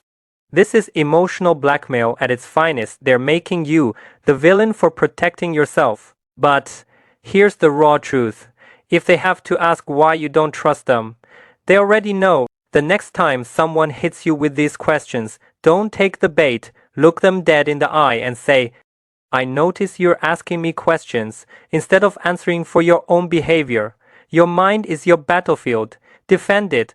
They don't want to help you, they want access to you. Some people don't need to destroy your life. They just need a front row seat to it. They bring nothing, they build nothing, they fix nothing, but they judge everything. They don't pay for your mistakes, but they want receipts for your decisions. They don't contribute a brick, but they want to approve your blueprint. You never ask their opinion yet. They walk around like shareholders of your existence. Let's make this painfully clear. People who constantly monitor your life aren't curious. They're hungry for gossip, hungry for info, hungry for access, leverage, control. You think they're just concerned. Stop. If someone watches every move you make, they're not clapping. They're calculating. They don't want to see you fail. They want your life predictable, small, manageable, just like theirs. Your ambition insults their laziness. Your growth exposes their excuses. Your confidence, humiliates their insecurity. That's why they question your dreams. That's why they doubt your decisions. That's why they laugh at your goals.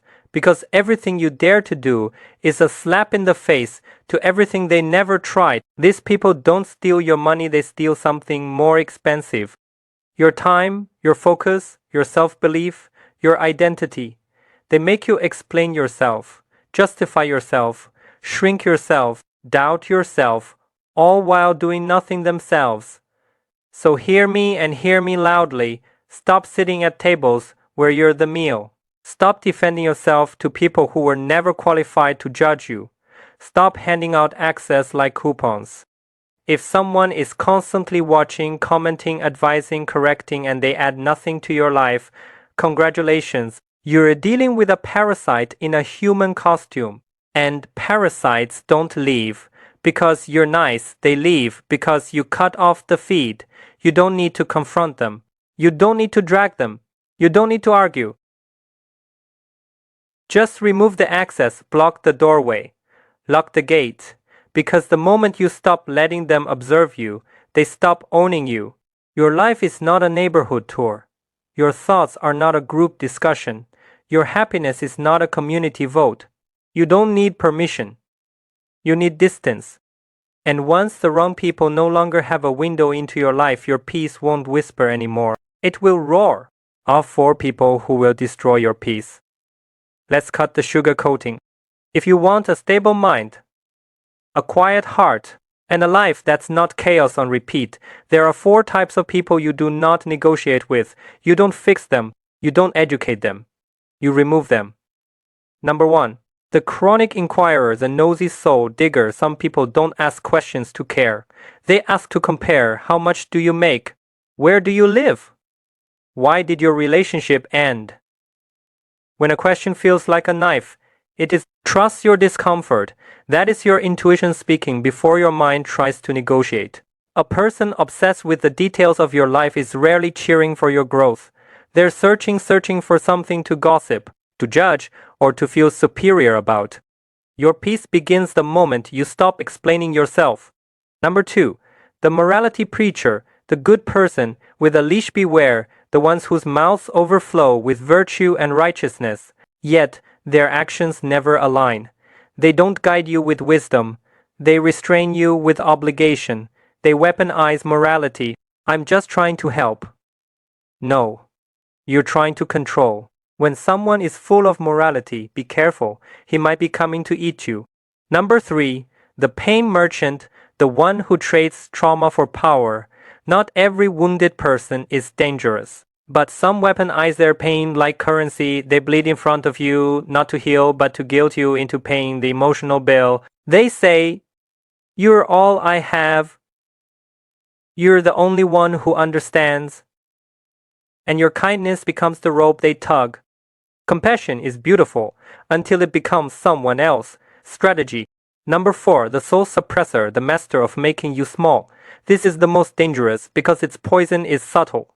They constantly undermine you, criticize you, make you feel small and incapable. Psychology has a cruel truth. Abuse can breed a twisted loyalty. This constant pressure warps your sense of self, making you believe you need their harsh guidance to survive. It is mental abuse disguised as concern.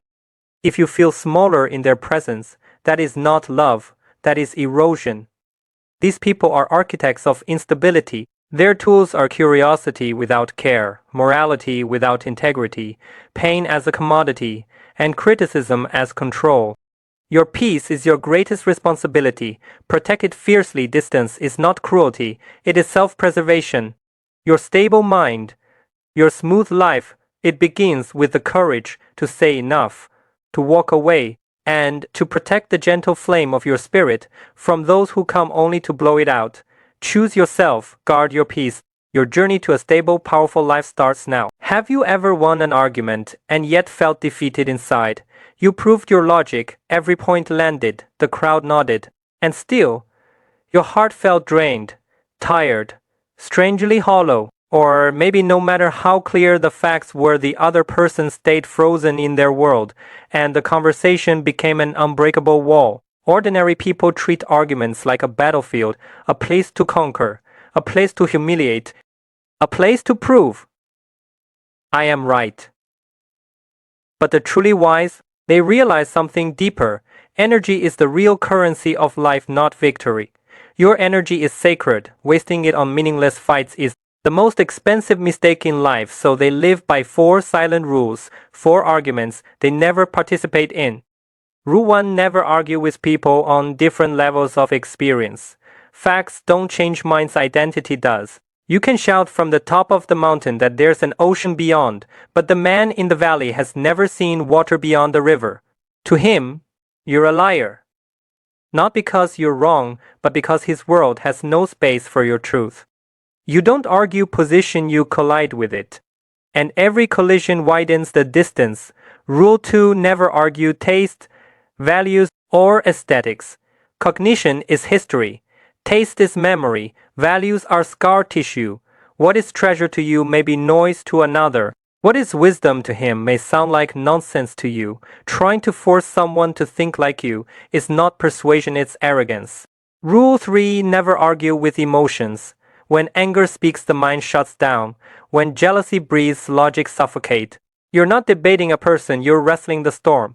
You can win the logic and lose the relationship. That is the most foolish victory in the world. Rule 4: strangers. Opinions are like dust in the wind. No weight, no value, no meaning. A lion doesn't turn around just because a dog barked behind it. Your life will not shrink because they doubt you, nor will it expand because they applaud you. Indisputable isn't weakness. It's the courage to guard your fire, to walk away from battles that leave you empty so you can pour that energy into living, into love, into work that matters, into the quiet strength of a soul that knows the deepest victories are never loud. Your turn. That argument that's been eating your peace, let it go. Not because they're right, because you are worth more than their noise. Breathe, choose yourself. Your silence is your sanctuary. Protect it. People always say to judge a person, look at their character. But here's the truth. Nobody tells you character has nothing to do with education, clothing, income, or career halos. Those are just decorations. A person's real character comes from 3 sources: their family upbringing, their genetic temperament, and their level of self-awareness. That's it. Everything else is noise. But the internet keeps teaching you nonsense like, look at how he treats waiters. Look at how he treats kittens and puppies. Look at how he talks to people below him. Sure, it sounds wise. But let me ask you something. What does his attitude towards strangers have to do with you? If I wanted to impress you, I could play the perfect gentleman every single time. I could treat every waiter like royalty. And you would never know the difference because anyone can act. Anyone can put on a mask when life is calm. So how do you truly see someone's character? Simple. Don't look at the ordinary. Look at the critical moment. Give a person a little pressure, a little conflict, a little emotional heat, and their mask will crack instantly. People with unstable personalities have a common trait. They cannot accept their real selves. So when emotions explode, they instinctively project their darkest side onto you. They'll blame you, belittle you, humiliate you, because attacking you is easier than facing themselves. If you want to test character, you'll see more truth in a 10-second argument than in 10 months of polite conversation. And if you don't want conflict, fine, then look at the 5 people closest to them. If his friends are always drinking, cheating, gambling, disrespecting women, please don't fall for the line. Oh, I'm not like them. Because psychology has a rule, cognitive resonance. People stay close to those who mirror them. If he was similar, if he didn't resonate with that circle, he would feel disgusted being around them, but he's comfortable. That's the truth. So listen to me when you judge a person's character. Don't judge the packaging, don't judge the performance. Don't judge the mask. 2 things never lie: pressure and the company they keep. That's who they really are.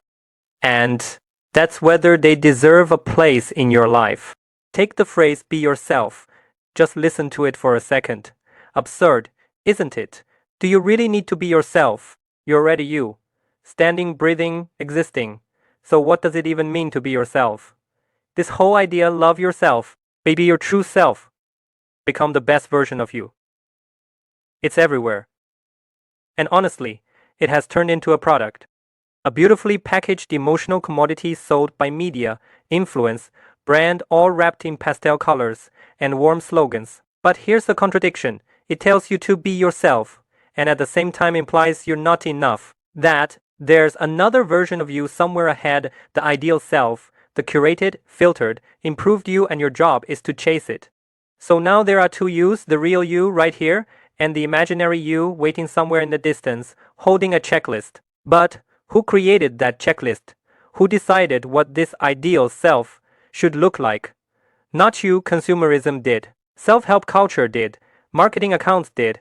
Influence did. They painted your authentic self as someone who owns certain things, dresses a certain way, lives a certain lifestyle, exquisite, minimalist, high-end, perfectly curated, with a cup of hand-brewed coffee. Of course, every part of this self comes with a price tag. It's emotional merchandise symbols, labels, illusions, and we end up calling it me because you're trying to become a brand, not a person. The truth is simple and brutal. You don't need to become yourself. You already are. Existence doesn't require effort. So why is this concept so popular? Because it feels like a warm hug, a fake embrace that whispers, it's okay, somebody understands you, but it's not someone. It's a marketing strategy. What we end up calling self is just emotion. Raw, immediate emotion. And when everything becomes centered around emotion, it becomes incredibly easy to guide, manipulate, even monetize. That's the real danger, because today, emotions, public sentiment have become products. And worse, they've become weapons. This is the tragedy of our time, a world where even your sense of identity is shaped, packaged, and sold back to you. So if you truly want to be yourself, maybe stop chasing the version of you that was never yours in the first place. Start by simply being here, without the packaging, without the ideal, without the branding, just you. Unmarketable, real. So the next time you hear just be yourself, I want you to remember this. You don't need to become, you already are. You don't need to find yourself. You need to stop letting others define you. Take the phrase be yourself. Just listen to it for a second. Absurd, isn't it? Do you really need to be yourself? You're already you. Standing, breathing, existing. So what does it even mean to be yourself? This whole idea, love yourself, be your true self, become the best version of you. It's everywhere. And honestly, it has turned into a product. A beautifully packaged emotional commodity sold by media, influence, brand, all wrapped in pastel colors and warm slogans. But here's the contradiction. It tells you to be yourself, and at the same time implies you're not enough. That there's another version of you somewhere ahead, the ideal self, the curated, filtered, improved you, and your job is to chase it. So now there are two yous, the real you right here, and the imaginary you waiting somewhere in the distance, holding a checklist. But who created that checklist? Who decided what this ideal self should look like? Not you, consumerism did. Self-help culture did. Marketing accounts did.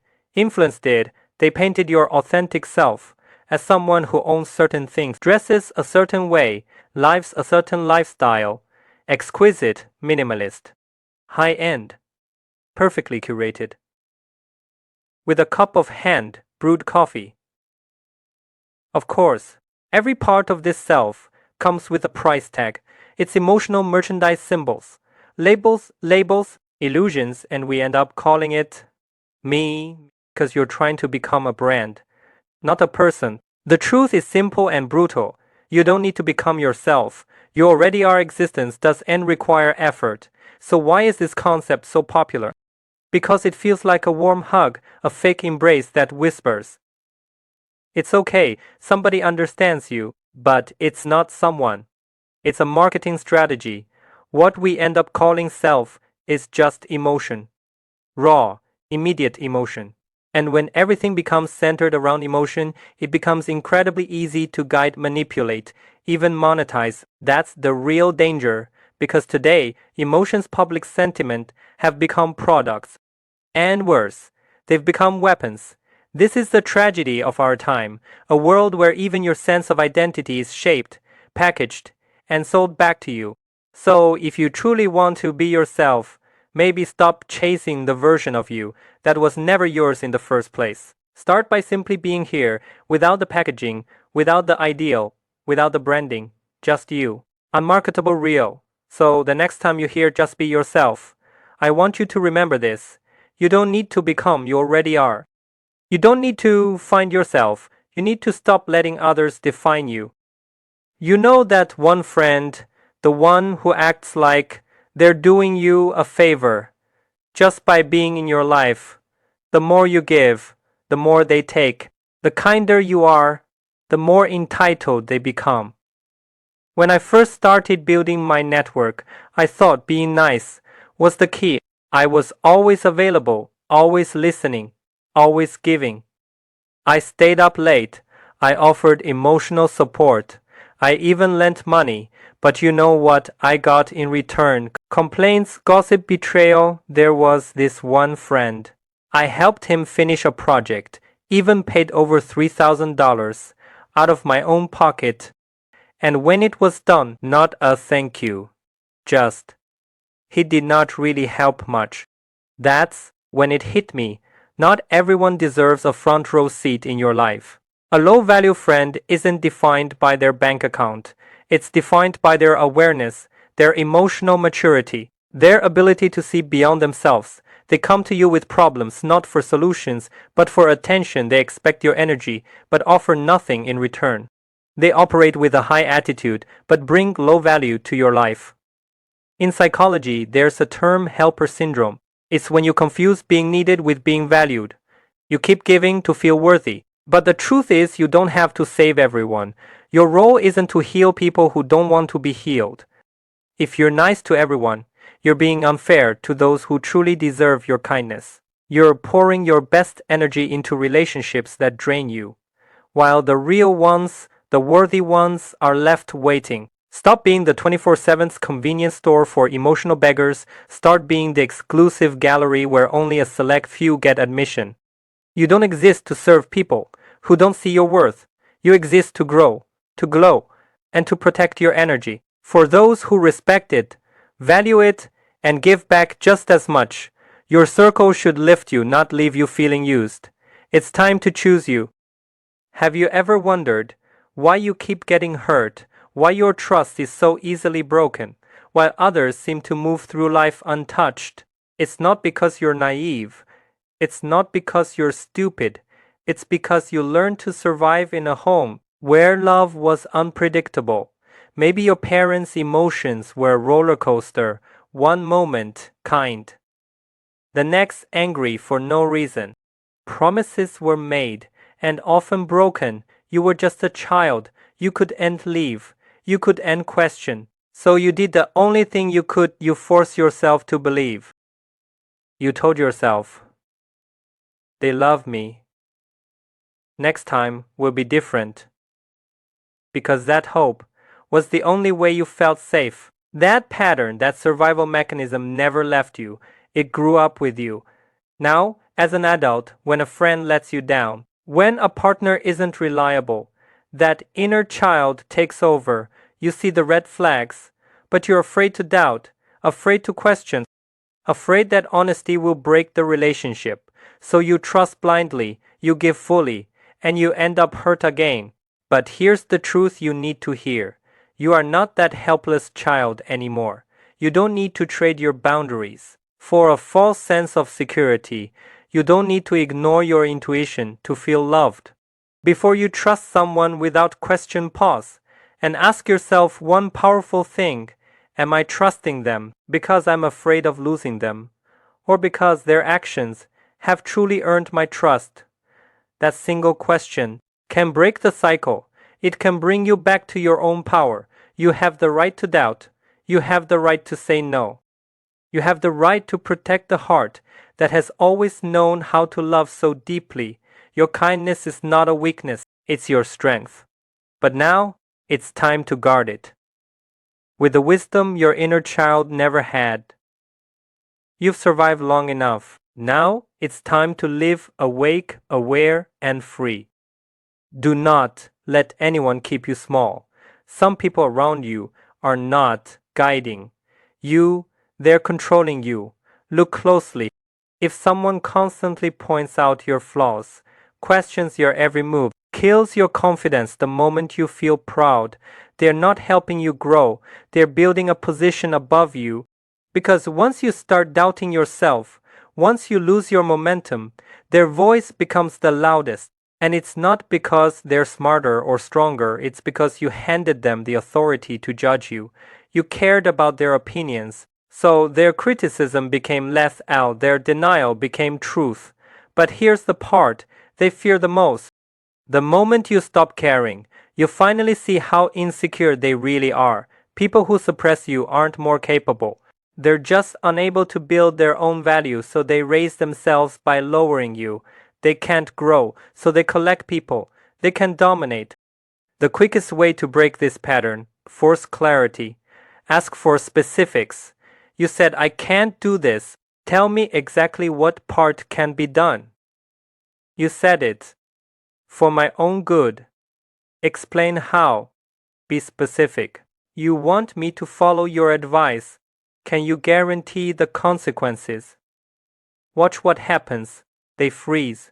They stutter. They retreat. Because suppression only works in vagueness. Once you shine light on it, their power collapses. The real point is this. Take back the right to judge yourself. Someone saying, you can't, does not mean you can't. Someone belittling you does not mean you're small. It only means their vision is too narrow to fit you. So don't shrink, don't bend, don't fall for emotional manipulation disguised as concern. Your worth is not assigned by anyone's evaluation. Your value is not measured by someone's insecurity. When you validate yourself, when you define your own direction, no one can suppress you. Not unless you walk into their game. Stay awake, stay sharp. And remember, the moment you stop letting others control your narrative, you become unstoppable. You know the kindest souls, the ones who always say yes, the ones who never complain, the ones who give endlessly. Let me tell you a brutal truth. Those same people, once they wake up, become the most unbreakable, the most ruthless, the most untouchable. This is not a personality flaw, it's a psychological evolution, a survival mechanism, because real kindness is never weakness. It is a choice, a conscious decision to understand, to forgive, to give. But when that kindness is drained, abused, taken for granted, the emotional system flips a switch. Soft turns into steel, warmth turns into boundaries. Not because they became bad, but because they finally woke up. I had a friend.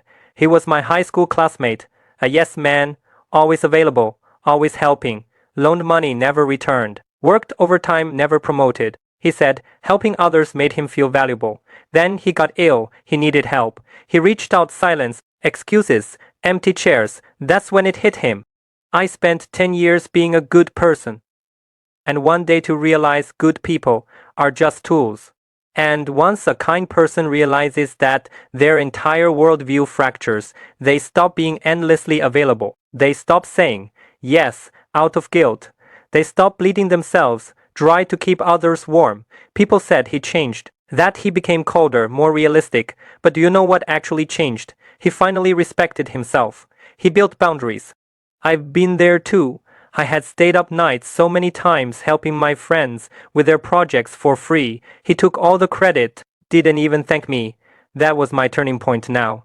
I still help, but I choose who. I still give, but I set terms. I still care, but I protect my energy. I lost some friends, but I gained self-respect. My peace returned.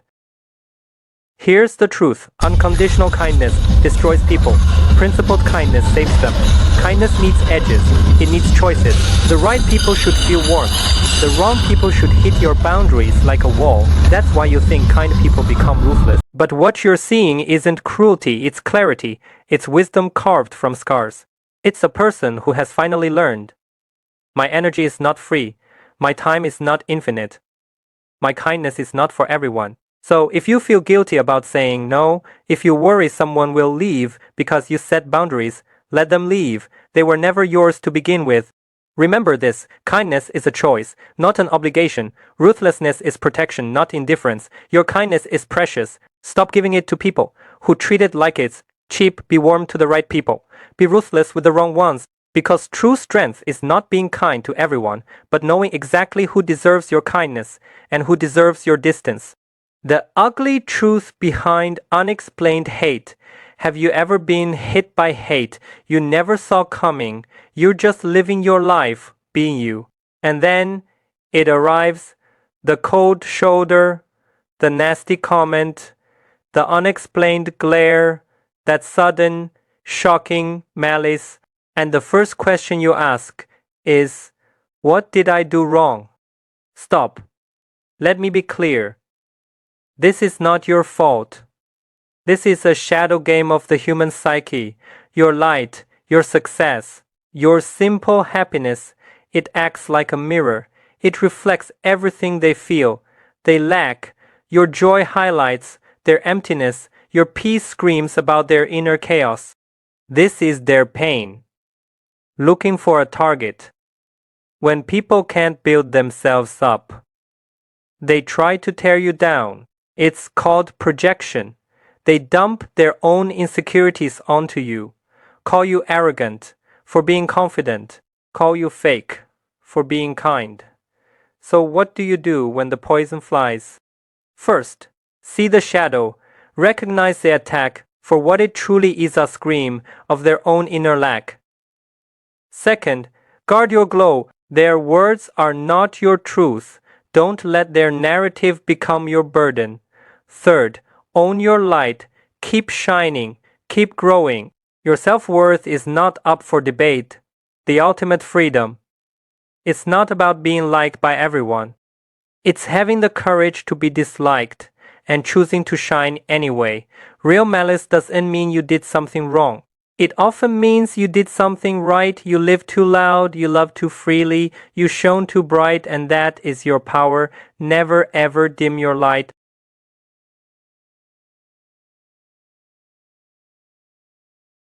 Have a top-level mentality. Stop caring about what anyone thinks of you.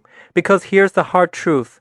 What people say you're good or bad at has nothing to do with you and everything to do with their own interests. They praise you when you serve their agenda. They criticize you when you don't. Think about when you were a kid. People called you well-behaved. Because you obeyed. You didn't resist. You made them feel in control. But that label didn't help you. It hurt you. It drained your energy. It made you less free. You started suppressing your true self just to keep up that image. And bit by bit, you lost who you really were. Or take another example, being called a good person. Easy to talk to, always willing to give things up. People call you that when you repeatedly give up your own benefits. When you take losses, you shouldn't have to. But once you accept that good person label, you feel pressured to live up to it. You keep sacrificing, saying yes, staying nice. Until one day, you finally stand up for yourself, and suddenly you're the bad guy. Do you see what's happening here? The moment you accept someone else's judgment, whether it's praise or criticism, you give away your power, you let them define you, and sooner or later, you'll pay the price. So don't be fooled by empty compliments. Don't let anyone's words shake your sense of self. In fact, don't believe what anyone says about you at all. Because there's a deeper truth in human interaction.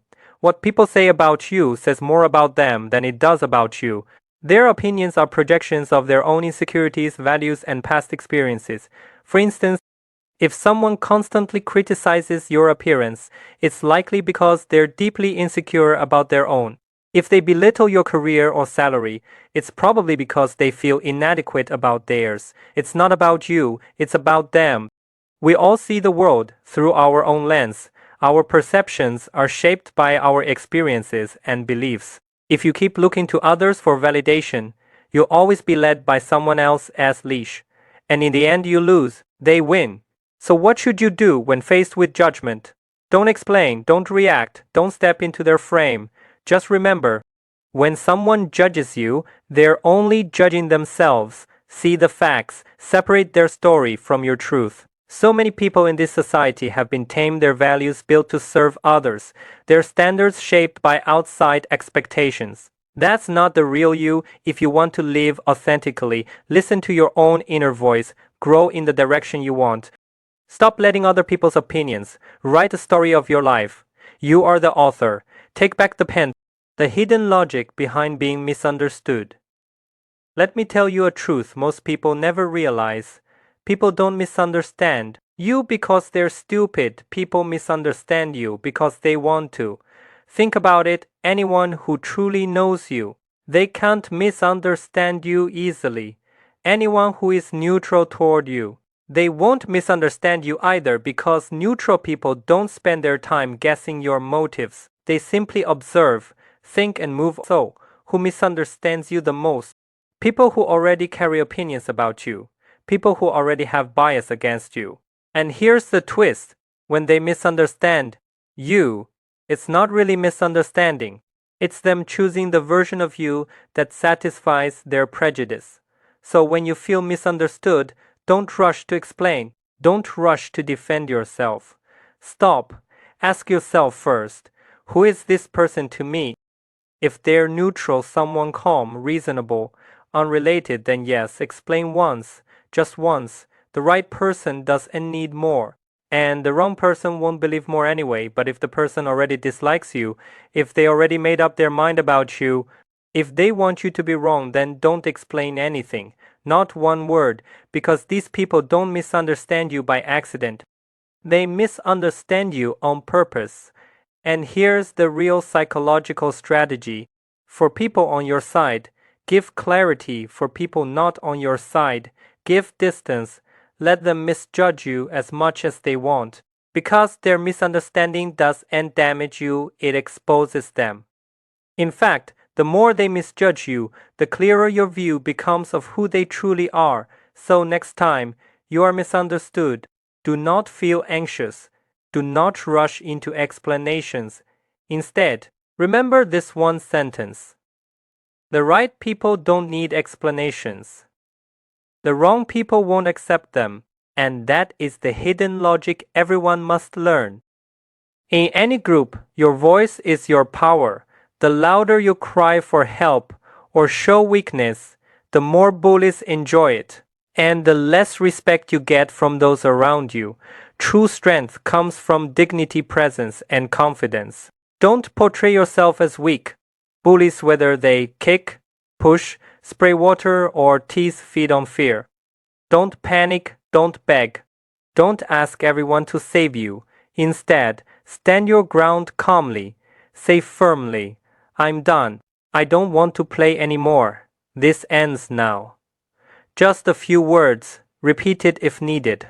Your confidence will confuse the bully, and slowly you'll notice people naturally starting to stand by your side. Parents, this is critical. Teach your kids that strength is not about fighting back physically, but about having moral authority, self-respect, and calm assertiveness. When children show this strength, even other kids who were initially indifferent or teasing start to respect them and even defend them. This is the beginning of what we call potential energy, the influence and respect a child can earn within a group. Remember, the atmosphere of a class or group is not fixed. It changes depending on who speaks with confidence. Some kids may seem intimidating at first, but when your child shows composure, dignity, and moral strength, the tide shifts. The key is slow, consistent practice.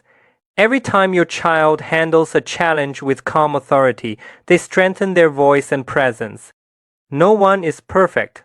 Everyone has challenges, insecurities, and trauma. That's normal. What matters is teaching kids and reminding parents that facing these challenges with confidence, clear boundaries, and self-respect turns adversity into growth and leadership. Moral: true strength is not about being the loudest or strongest physically. It's about standing tall, speaking firmly, and showing your inner power. When you do, respect, influence, and protection naturally follow. If you feel jealousy, sabotage, or bullying coming at you from every direction, it's not a sign that something is wrong with you. It's a sign that your level is already higher than the environment you're in, and when that happens, your job is not to sit there and analyze. Why do they hate me? What are they thinking? Where does this malice come from? Don't waste a second, because malice almost always comes from the bottom upward. It's always people who feel beneath you, the insecure, the stagnant, the ones who can't rise, who choose to slander, sabotage, envy, and bully those who can. But think about the environments where the people are truly above you in mindset, ability, or vision. You won't feel jealousy there. You won't feel attacks. What you'll feel is indifference or gentle tolerance. Why? Because people are naturally tolerant of those who don't threaten them. So when you start to stand out, when your growth begins to make others uncomfortable, when you realize you have to shrink yourself just to fit in, that's your sign. Ow, you don't blend in. You don't understand them. You don't bend yourself to match people who refuse to grow. No, you leave that flock of chickens and go where your wings are allowed to open. Because your path is upward and anyone trying to pull you down is already standing below you. The price of pretending to be weak. Let me tell you something real.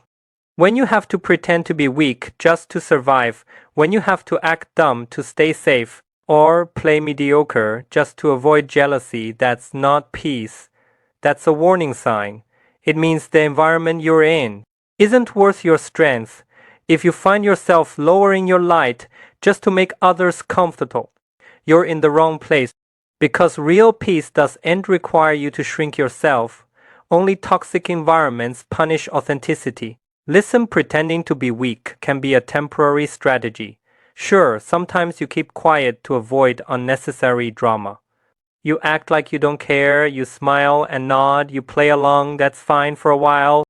But don't let that become your way of living, because the peace you get from pretending to be weak is not real peace. It's silence built on fear, and silence built on fear always costs too much. Stay too long in places where you can't be yourself, and one day, you'll forget who you really are. So if you're constantly pretending, constantly dimming your light just to fit in, take the hint. You don't belong there. Find the places where your strength is celebrated, not resented. Go where strong people make you stronger. Because pretending to be weak might keep you safe for a while, but it will never make you grow. Let me teach you something most people never figure out: how to spot a villain. Fast, not the kind that wears a mask, but the kind that hides behind fake kindness, fake concern. You want to know the first sign? They love to interfere in other people's lives. They tell you what to wear, what to eat, how to love, how to work, even when nobody asks for their opinion. They can't help themselves. They'll say, "Your clothes don't look good. Your hair's messy. Why are you eating that?" One little jab at a time. And before you know it, you're doubting yourself over nothing. These people, they're walking trash bins of negativity. They dump their insecurity on you and call it advice.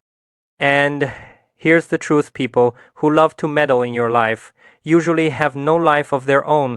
Respect goes both ways. If someone keeps crossing that line, you don't owe them a smile. You owe them distance. Second sign: they love to criticize and belittle. You'll hear things like, "You can't do anything right. You're useless. You'll never succeed." But here's the catch: they see your flaws so clearly because they live with those same flaws inside. You're their mirror. They project their own weakness onto you just to feel powerful. And the worst ones, they say, "I'm only telling you this for your own good." No, they're not. Do not get tricked. They try to control you to make you small. Let me tell you this straight: nobody who truly wants the best for you humiliates you in public, gossips about you behind your back, or drains your confidence in private. There's another type too, the ones who take advantage of every little thing. They'll never pay for a meal, never offer help, but when you succeed, they show up to take credit. When you fall, they're the first to laugh. And the last kind, the most poisonous, are those who hide behind, "I'm doing this for your own good." They'll tell you who to date, what job to take, how to live, all for your own good. But when you needed help, they gave you nothing. No money, no support, no real advice, just judgment. So, listen carefully. If someone constantly interferes, belittles, manipulates, or drains your energy, cut them off. Don't argue, don't explain, just walk away. Because people who truly love you don't control you, they respect you, they lift you up. Remember, a villain doesn't always show their teeth. Sometimes they smile while they stab ass. Oh, stay sharp, protect your peace, and never ever let anyone shrink your spirit again. Let me tell you something real. If you feel comfortable when you're alone, that's not loneliness. That's power. It means you've built a strong inner world. Don't ever doubt yourself for enjoying solitude, because most people can't handle it. They need noise. They need validation. They can't stand silence, because silence forces them to face themselves. You'll notice those small-minded people who always form little cliques, who gossip, criticize, and feed off others, they can't survive being alone. Why?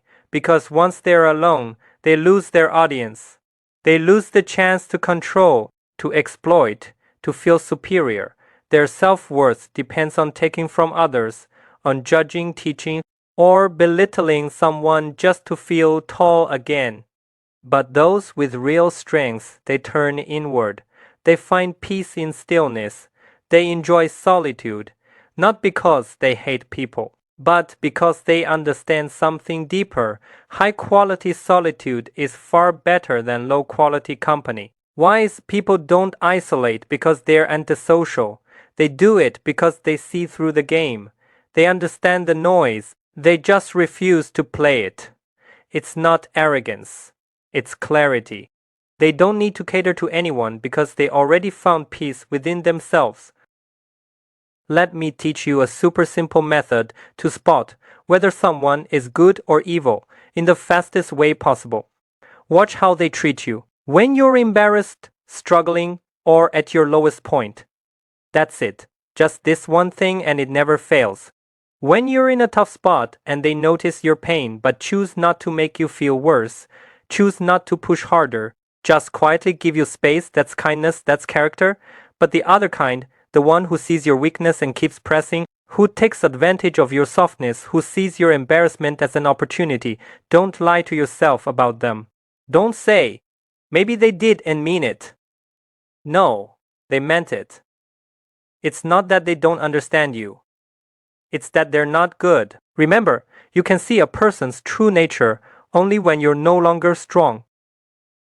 If you ever want to destroy a person, you don't need to hit them, or yell at them, or insult them. Just keep correcting them over and over again, because correction, at its core, is disguised criticism. And criticism is like a tiny hammer. It doesn't hurt much at first, but hit the same spot long enough and it shatters everything inside. Have you noticed some kids are full of life, clever, curious like little monkeys, full of light, but by the time they grow up, they become dull, lazy, unmotivated. Why? Because every time they were tired and wanted to rest, someone said, "Don't play with your phone. It's bad for your eyes." When they did homework, someone said, "Sit straight, look proper." When their room was untidy, they were scolded. "How can you not even do this, right?" Each small correction seemed for their own good, but years of that became something terrifying. A quiet voice in their head whispering, "I can't do anything right. I always mess up. I'm just not good enough." So they start to avoid doing anything at all. Procrastination, low energy, always doubting themselves. They look lazy, but inside, they're terrified. Terrified of being corrected again. Even in love, it happens. You think your partner is just trying to help, but every correction, every little criticism is another quiet rejection of who you are. You start hesitating before every move. You start wondering if you're stupid. Psychologists say when someone's being corrected over and over by their partner, they slowly lose the ability to trust themselves. Their mind gets trapped in, what if I'm wrong again? And their confidence, their drive, their light all fade away. But here's the truth. The problem is not with the one being corrected. It's with the person who can't stop correcting. That comes from their anxiety, their need for control, their fear of imperfection projected onto you. So, if you find yourself in that kind of relationship where every word you say, every move you make, is fixed or corrected, wake up. That's not love. That's control. You deserve to be around people who let you make mistakes, learn, and grow freely. You deserve respect. You deserve space. You deserve to breathe again. Let me teach you a rule that no one dares to tell you, a rule that instantly makes people think twice before ever trying to humiliate you again. Never ever allow anyone to accuse or embarrass you in public, because the moment someone does that, it's not about helping you anymore. It's about power. They'll pick on something small, a mistake, a detail, a tiny slip, and then they'll use it as an excuse to shame you in front of others. They'll say, I'm just being honest, or worse, I'm saying this for your own good. No, that's a lie. If they really wanted you to grow, they'd talk to you in private, quietly, respectfully, to help you improve, not to humiliate you. Public correction is never about your progress. It's about their superiority. They want to show everyone that they're above you, that they have the right to point fingers. And the moment the crowd's watching, they feed on that attention. That's the real purpose. So next time someone tries to do this to you, don't freeze. Don't shrink. Look them straight in the eyes and ask, why are you saying this here? What's your purpose? Say it calmly. Say it firmly. That's all it takes to break the illusion of their power. Never let anyone make you doubt yourself in front of others. You don't owe them obedience. You owe yourself dignity. Remember this. You have every right to defend yourself against any form of harm, any form of humiliation. You don't need to be polite to disrespect. Silence in that moment is not strength. Standing up for yourself is. Don't prove yourself in a toxic environment, because in that kind of place good people can't survive. It's the cold ones, the thorn-covered ones, the ones who don't care. They're the ones who live comfortably, and the truth behind it might completely shatter how you've understood human nature for 20 years. But the clearer you see it now, the smoother your road will be ahead. First, you have to understand something. Toxic environments are built on pathological power structures. They thrive on spreading rumors to consolidate small circles of power. They control with emotional blackmail. Their logic is never about right or wrong. It's about submission. It's about making the weak obey. So don't waste your breath proving yourself here. Don't fight for fairness. Hide your sharp edges. Survive first. Use your energy like armor. Release quiet aggression through your presence. Create mystery through silence. The more confused they are, the more they'll fear you. Now, let me tell you the iron law of human nature. Abuse breeds loyalty. Whoever you crave recognition from will be the one who enslaves you. That's how psychological manipulation works. That's what PUA really is. So, if you don't want to be hurt, you have to learn the art of emotional shielding. Let it go in one ear and out the other. Don't carry their judgment. Because your purpose in any relationship isn't to be liked by everyone. It's to keep your dignity and your peace. And third, the more they think you're weak, the more confident you must become. You don't need to be better. You just need to see through them. You realize they're also afraid, also insecure, also pretending. So even if you're terrified inside, pretend to be bold. Even if it's just an act learned to perform power in a toxic world, posture is protection. Fooling others isn't weakness, it's survival. Because sometimes the only way to win in a broken system is to play smarter than those who built it. Don't prove yourself in a toxic environment, because in that kind of place good people can't survive. It's the cold ones, the thorn-covered ones, the ones who don't care. They're the ones who live comfortably, and the truth behind it might completely shatter how you've understood human nature for 20 years. But the clearer you see it now, the smoother your road will be ahead. First, you have to understand something: toxic environments are built on pathological power structures. They thrive on spreading rumors to consolidate small circles of power. They control with emotional blackmail. Their logic is never about right or wrong, it's about submission. It's about making the weak obey. So don't waste your breath proving yourself here. Don't fight for fairness. Hide your sharp edges. Survive first. Use your energy like armor. Release quiet aggression through your presence. Create mystery through silence. The more confused they are, the more they'll fear you. Now, let me tell you the iron law of human nature. Abuse breeds loyalty. Whoever you crave recognition from will be the one who enslaves you. That's how psychological manipulation works. That's what PUA really is. So, if you don't want to be hurt, you have to learn the art of emotional shielding. Let it go in one ear and out the other. Don't carry their judgment. Because your purpose in any relationship isn't to be liked by everyone. It's to keep your dignity and your peace. And third, the more they think you're weak, the more confident you must become. You don't need to be better. You just need to see through them. You realize they're also afraid, also insecure, also pretending. So even if you're terrified inside, pretend to be bold. Even if it's just an act learned to perform power in a toxic world, posture is protection. Fooling others isn't weakness, it's survival. Because sometimes the only way to win in a broken system is to play smarter than those who built it. Have you ever met someone who does and say or do anything obviously wrong, but somehow you just feel uncomfortable around them? You can't explain it.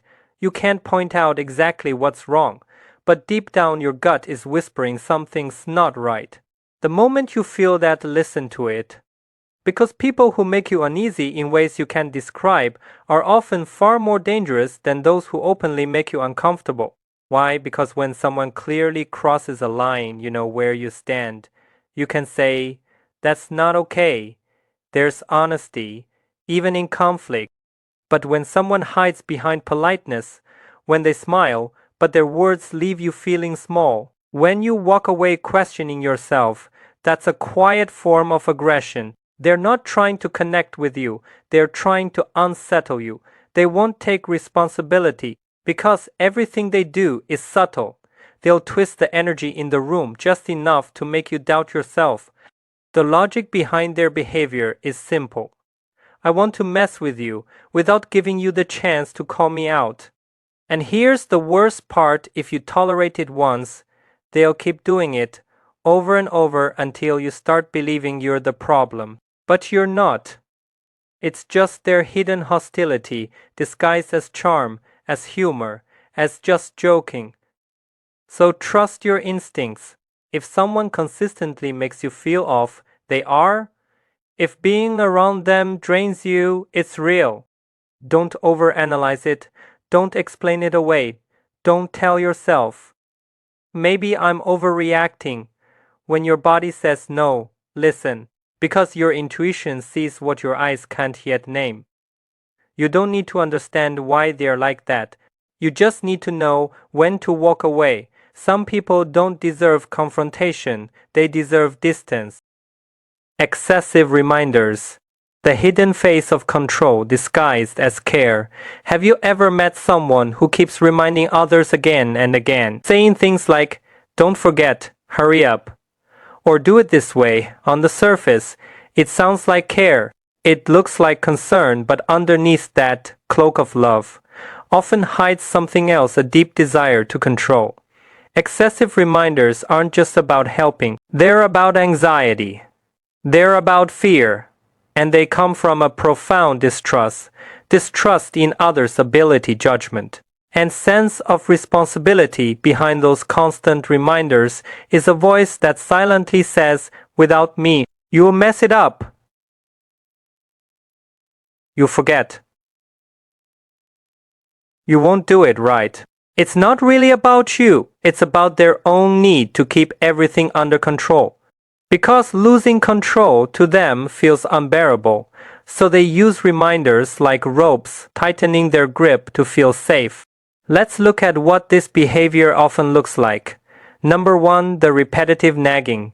Even after you say, I got it, they still say, don't forget. Remember. Did you do it yet? They just can't let go.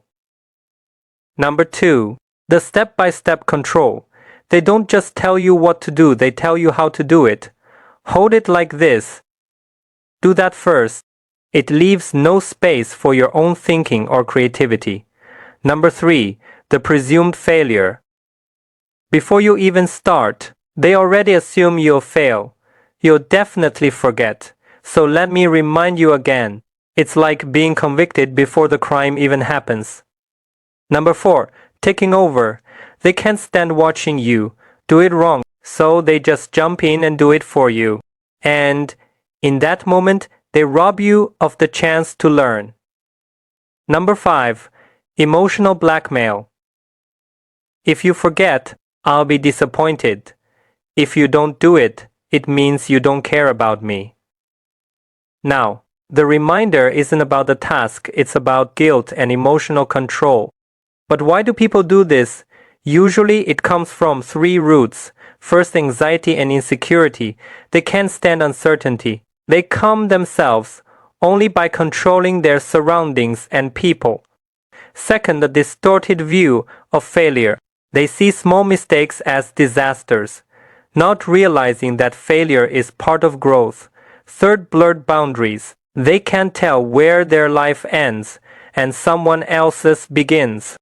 So they step into other people's lessons that were never theirs to learn, and the consequences, they're serious. The more you're reminded, the less you think. Your brain stops planning, stops correcting, stops growing. You start waiting for orders, waiting for cues, waiting for someone to tell you what to do. It kills initiative. It kills independence. Some people rebel, fighting every bit of control. Others surrender, completely becoming dependent, passive, even helpless. Over time, constant reminders whisper one message: you can't do it without me.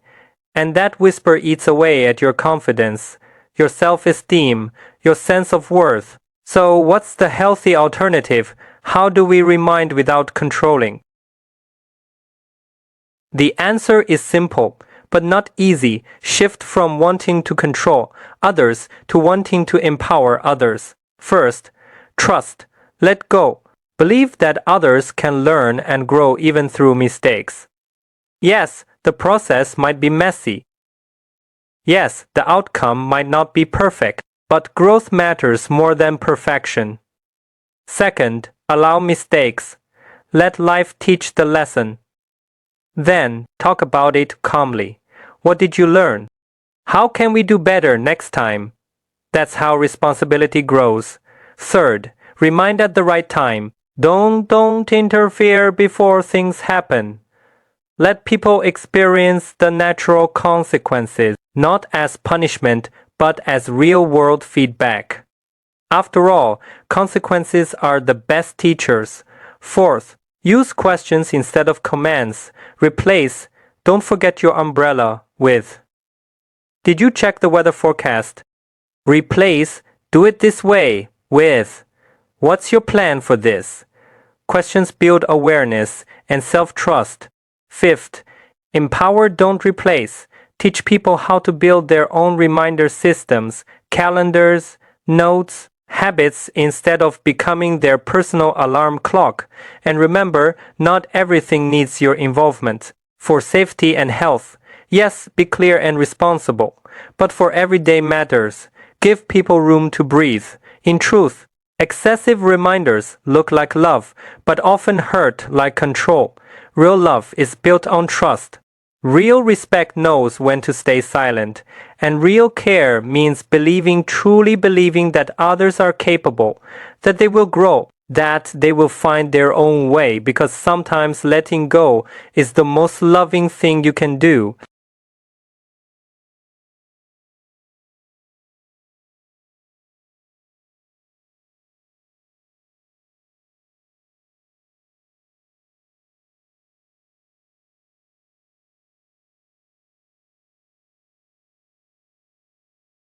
You want to know how to tell if someone's a fake, a total fraud?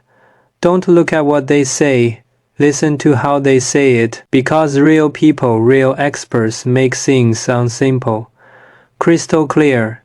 They make you go, oh, that actually makes sense. But the fakes, they love to complicate everything.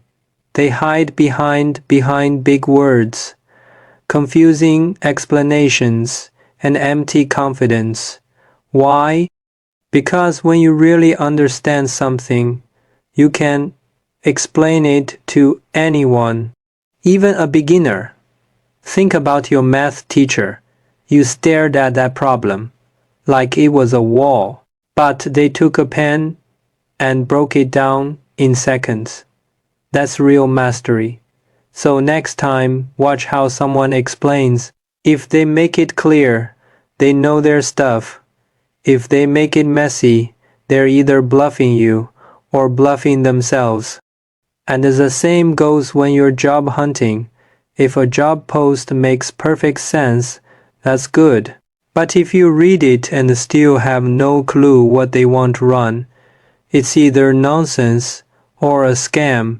Remember, real is simple, fake is complicated, and truth, it never hides behind big words.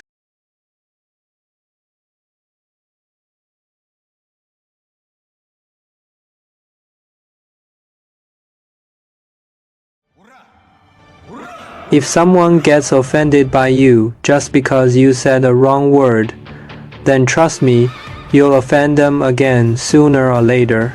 Because the problem isn't what you said, it's that they simply don't need you. You're optional to them, and when you're optional, tolerance disappears fast. No real connection, no real value. Even if things look peaceful, it's fake harmony. But what is a genuine relationship? They argue, they clash, they get messy, and they still come back around, because both sides matter to each other. So stop replaying every word you said. Instead, look at the relationship. Is there a real need? A real bond? Be polite. Be respectful. That's enough. If someone still gets offended, that's their issue, not yours. But if you do want to keep that connection, don't fix your words. Understand their needs. That's not manipulation. That's clarity. That's maturity.